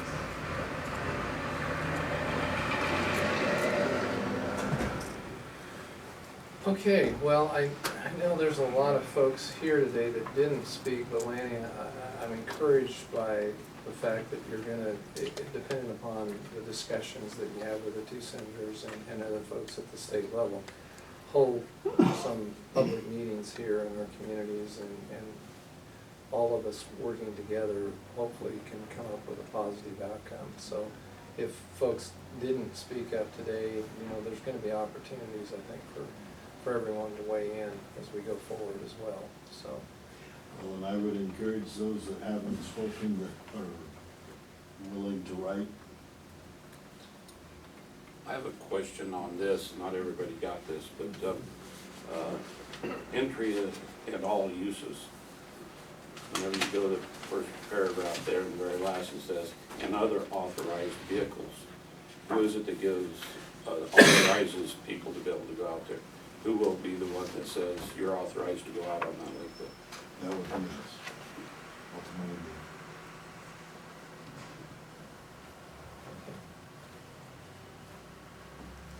Mr. Chairman. Go ahead. Yes, Well, I go went ahead. and talked to the police officers out there, and I said, how come you're driving out here? He said, well, I have authority to drive out here, and I said, well, what do I do to get authority to drive out? And he said, go down and buy you a $10.50 permit, and you can drive out here too. So I did. Put it right on the bumper of my pickup, and I was legal to drive out there too. Did the law enforcement have a sticker on his bumper? No. But I didn't look. I'm not sure what sticker it is. Off-road. It's an ATV off-road Yeah. center. Oh, $10.50. and at this point, yes. So, I was legal then, I guess. far as he said was concerned. So Lanny, this that you gave us, this hasn't been isn't in effect yet? No. The emergency closure, It's not. how will you notify the public of an emergency closure and when that will take effect if you, in fact, the director does it? Yeah, that will come in, whatever the right word is, public news releases, that would notify of it. It will come in actual posting at the lake in terms of signs that may not stay, you know. We will communicate that when and if that closure.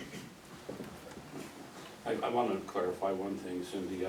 I will vouch that the sheriff and Luke Campbell did go out there and patrol with ATVs.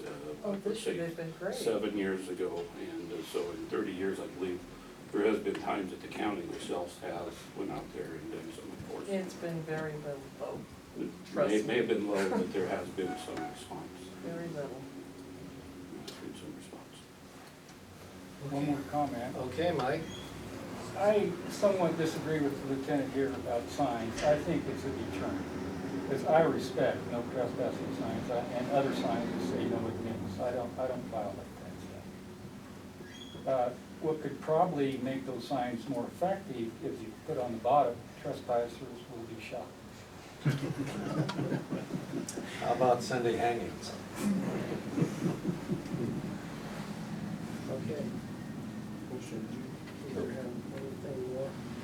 Yes. I just wanted to offer these, we were talking about education, and there's some pamphlets that the Commission on Indian Services and the Cultural Cluster did with the state agencies. I can get more if you have a place that you can distribute them to the public, and, We I do. think you have some as well. We do. And I- Yes. There's some here on the desk as well that talk a little bit about cultural resource law. Okay. That was a joint project, thank you. I didn't even think of bringing them. I've got a box of them in my office. But I do appreciate the fact that the state is charged with protecting this resource, and you're in a awkward position. Okay, well, I think that'll conclude the discussion for today, and I know it'll be an ongoing discussion with the best interest of all involved. And really appreciate all of you coming today, and hopefully we'll come to a good resolution to this. And we'll follow up with Varioli and Richard. Yeah. Thank you. Thank you, Lieutenant. Sergeant. Lynn, will you get up? Be real close. You've got a screen over your head. Okay, I'll be careful. Okay. What's your name? Jimmy Hahn. Oh, you look like Todd Keppel from Klamath Falls. No.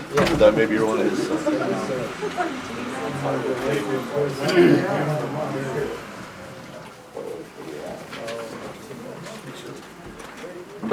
Coordinated care, industrial park police, we already done. Coordinated care. Coordinated care, oh. We got Northlake ATV and renter purchase.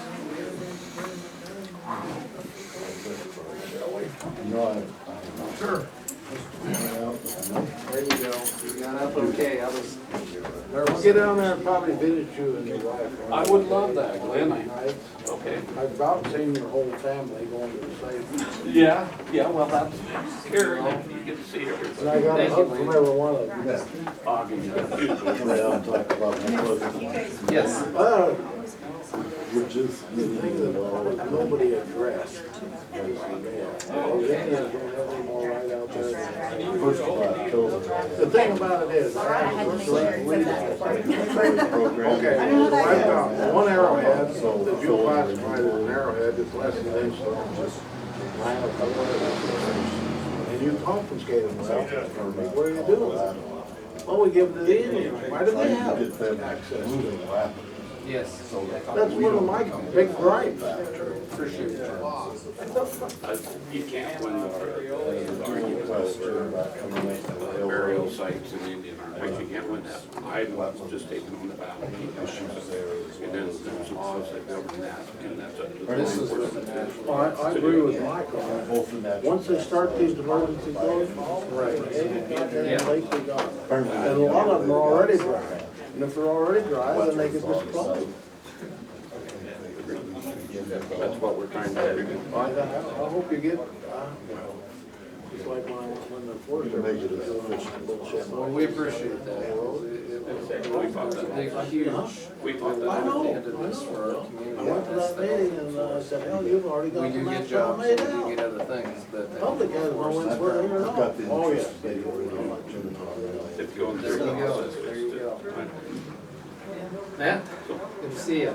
Yes. I'll agree with, if they want that. Lanny, thank you very much for coming down. I appreciate you taking the time. If they want that airplane out there, why did they take it 2 or 3 years? Okay. The airplane doesn't make the 75 years historic. Yeah, they did. Mine's gonna be very 75 quick years. because I need to. Well, on the appointment, 60 points, those 3 people. Thank I don't you. know if they're on the agenda. In my view, reading the law. Read off the. I didn't see him leave. Now, that is a historical value in there. Okay, sounds good. But, you know how many people go out and use it just to do Well, they do, tons of them, even at night, anyway. because it's fun. Hey, have a good day. You too, kind sir. Kind, sir. So I guess we're gonna finish.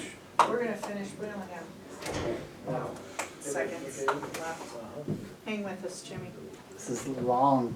This is one of those fun ones. Mm-hmm. I like the ones that drag on till 3:30 and you don't go lunch, and they sit there staring at Commissioner Chandler. Empty. Does that really happen? Once in a while, Oh, man. yeah, once in a I'm very while. fortunate today. Yeah, I should have warned you. Oh, it's fine. Bring a snack.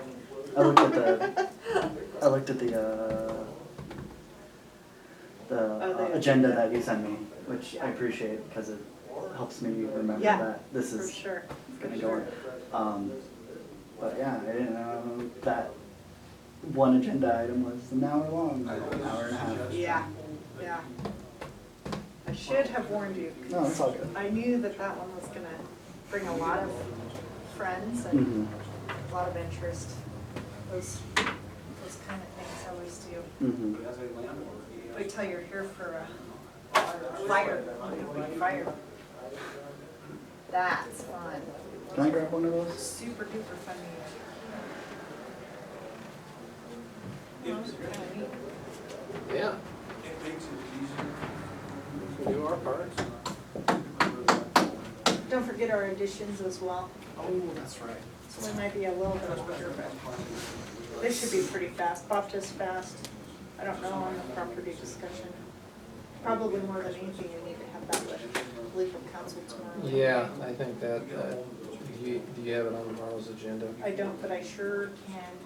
Well, we can make the appointment to Bob just since Commissioner Kestner will be gone. Okay. And really didn't know why. And then we can go ahead and put, I think we ought to just move the property donation Okay. discussion over to tomorrow. Okay, sounds good. When we have that tomorrow, can we maybe follow up with him on Courthouse as well? Yes. Plymouth County actually contacted me this morning to see what we were doing. Oh, okay. So, Yep. not that, got too Do you much. do you have that down as a note too? I will make a note. Okay, because we can take on both of those at the same time. All right. I still have questions about like when or how this kind of came about. Was it straight from the state, from the tribes? I think it was probably a combination. Yeah, I was not, honestly, I wasn't aware of it until about probably 2 weeks ago when Lanny had sent well, it wasn't Lanny, it was another fellow that he referred to. I think it was one of the biologists that had been out there. Hmm. And then there was correspondence at some point last week, Commissioner Winters had with Lanny direct through an email. Mhm. And that's the resulting outcome was a meeting today. Okay. So it really did come out of nowhere? No. No? Well, for us at least, that's what Yeah. I'm saying. Well, as Cindy Lane, one of the landowners out there, it's been an issue as far as the trespass and the destruction of fences and leaving gates open. It's been an issue for them for a long time. But the lake itself and the public access and what has been going on in these dry lake bed years, I think there's been the tribes, the state police, because they get called. There's been different people aware of it, but it got elevated when they started talking about closing it. So.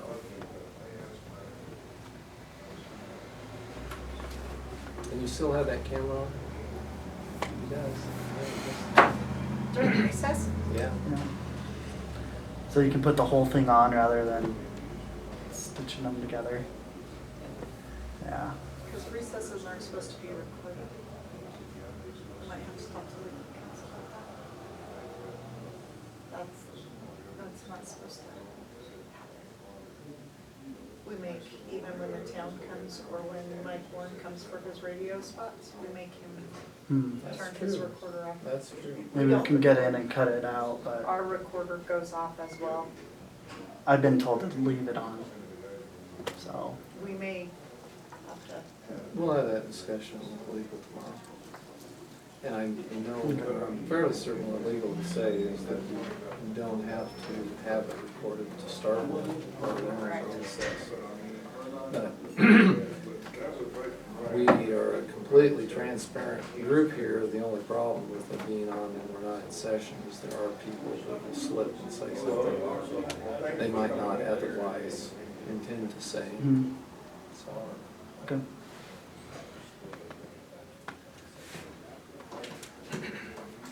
And I don't want you to catch me stretching on camera, and I say that for reasons. Yawning, all that good stuff. Well, it looks like everybody's signed in. Good. I don't know the lieutenant's first name though. What's his last name? Stafford? I don't know which one he is. Oh, he- Gifford, maybe he's, I bet he's this one. And Randall Hams, the one that was over here. Yeah. Because I had him sign in after we got done Yeah, talking, yeah. so.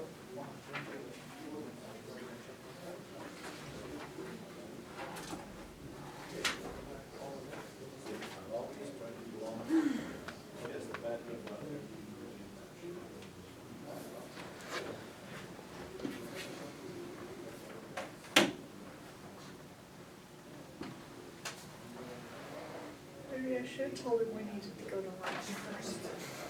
Now we were gonna lose one.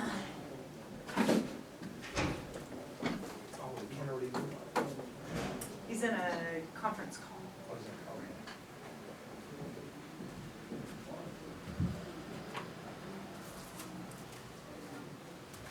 Who would go drag a bottle? Who would do that? People. Get people. And then they have children.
Sounds good.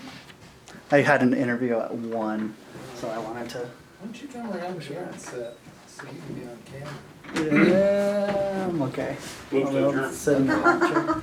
Okay, we've got a few last items. Some of those are gonna be for decisions tomorrow, so we're gonna come out of our recess at 12:32. And we'll start with printer purchase recommendation. This request is to replace the current printer that is in the commissioner's office.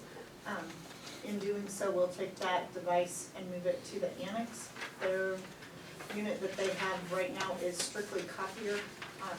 We're trying to meet some HIPAA needs and other needs in that office up there, as you know, with restructuring of departments and remodel. I have talked to the treasurer though about budget, so I needed to know your guys' take on it. Since it is not $5,000, it's not considered a capital purchase. It's $4,944 and some change, so it's very close. So it would change my materials and services and produce a need for a resolution, or I could wait until June, July to put that order in. It's up to you, gentlemen. I would personally like to see us move forward just because I do want to get that need at the annex met. So, but I did not budget for a printer for this year. So. Yeah, I'm fine with the idea because we've talked about the improvements and the requirements that we have at the annex, and there'd be no point in trying to figure out some other means of doing that when we've got a perfectly good unit that could meet those needs. And as you experienced the other day with the slowness of this when we're printing larger documents, it's not very efficient, but I guess just thinking budgetarily, we budgeted a certain amount for improvements at the annex. I would think that some of that dollars for improvements there could be considered for the value of the one that we're moving up there. We did Possibly ask, less than the amount.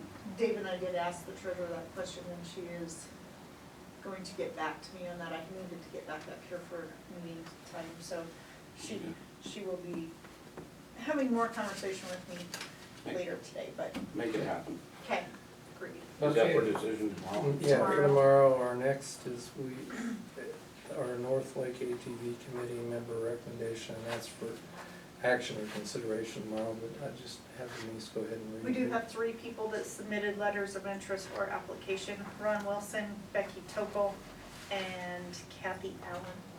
For consideration for Any of tomorrow. those representing, did they mention on it they represent farming or business or anything? None of them noted what they would be representing. Just for the record, there's someone that today is reaching out to some of the others to make sure there was total clarification that the board would be appointing a committee and reaching out to some of those who probably expressed a different view than the ones who have applied. So we'll see if, even though we had a closing date, I think it's appropriate to. Well, I think the way that we can address it possibly tomorrow is appoint the ones that's applied and ask them to gain 2 more people as part of their duties, representing one from the. Okay. Yeah, So because we did talk about a breakdown of different people. If they have the interest.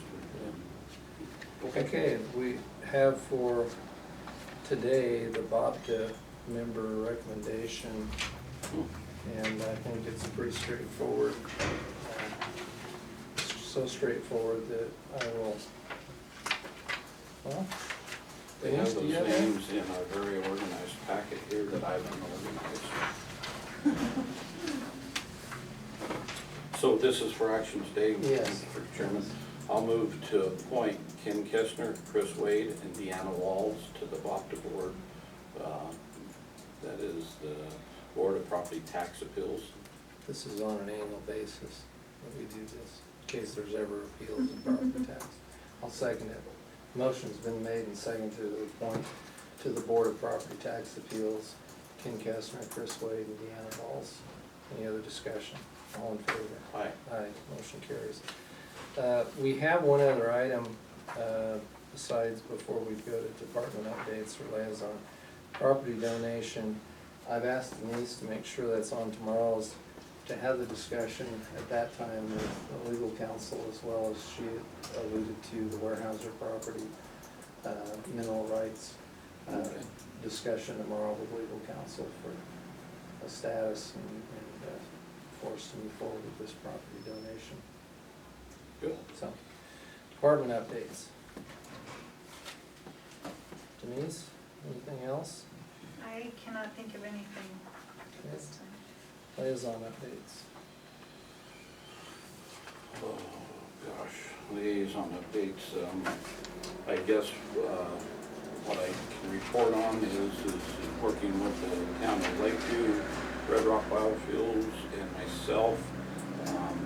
We have a tentative date of December the 9th to bring a proposed community service fee term agreement to the full board and to the full town of Lakeview board.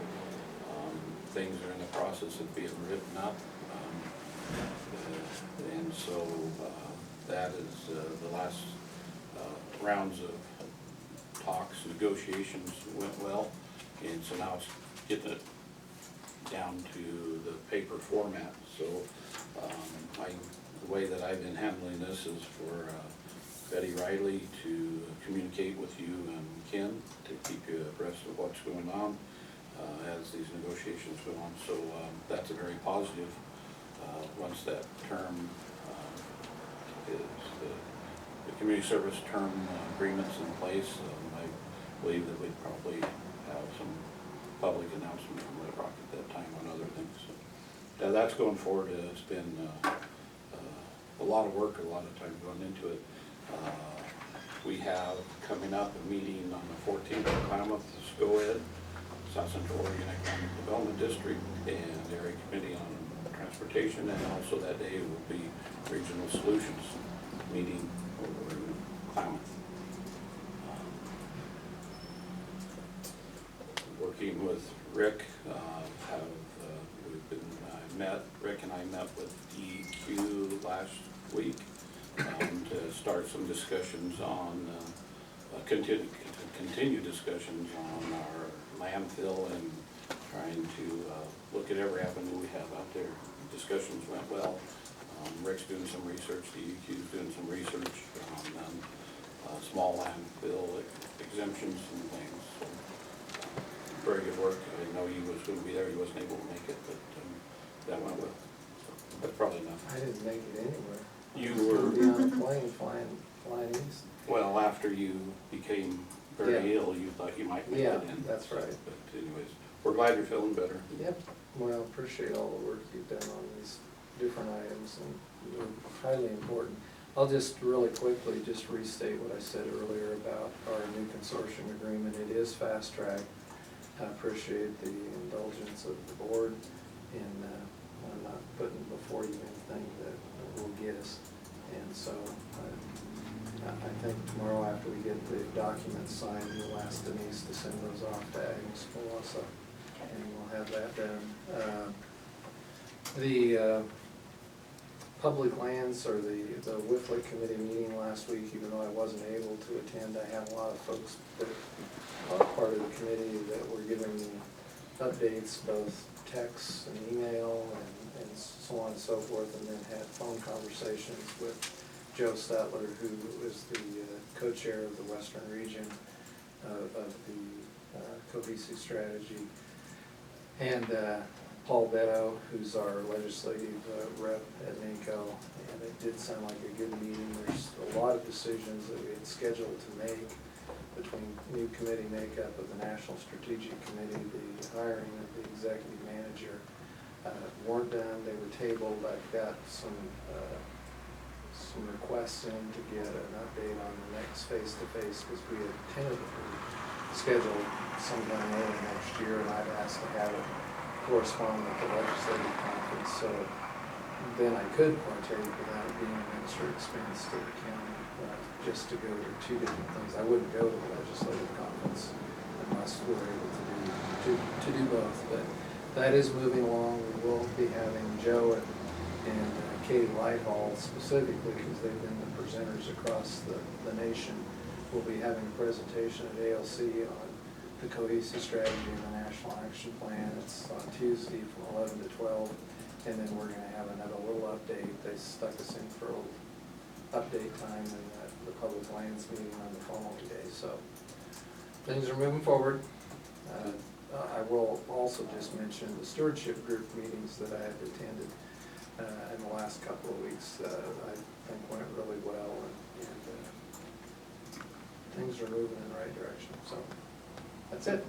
Very good. Reminder that you guys have an OSU meeting tomorrow at 2:15. That's right. I think that was going on whenever I was down, and I never responded, did I? What you got scheduled in? Tomorrow at what time? 2:15? 2:15. Okay, And that meeting is, over here, Over there. yeah. is it a regular meeting, or is it, I forget? Well, I talked to Pete a little bit, it's a requirement that they kind of forget, and I don't know what our part's gonna be. I think it's gonna go fairly quick. Yeah, she said she's booking an hour, but she expects 15 minutes. Yeah. Do we have any kind of agenda or? Let's ask Denise to get a hold of him again, just to get the specifics of what it is. I'm sorry, I didn't respond. No, I should ask those questions earlier. Yes, you should. I asked Pete, and he told me, and we were passing like 2 ships in the night, and it sounded fine. So, with that, we will adjourn at 1:45.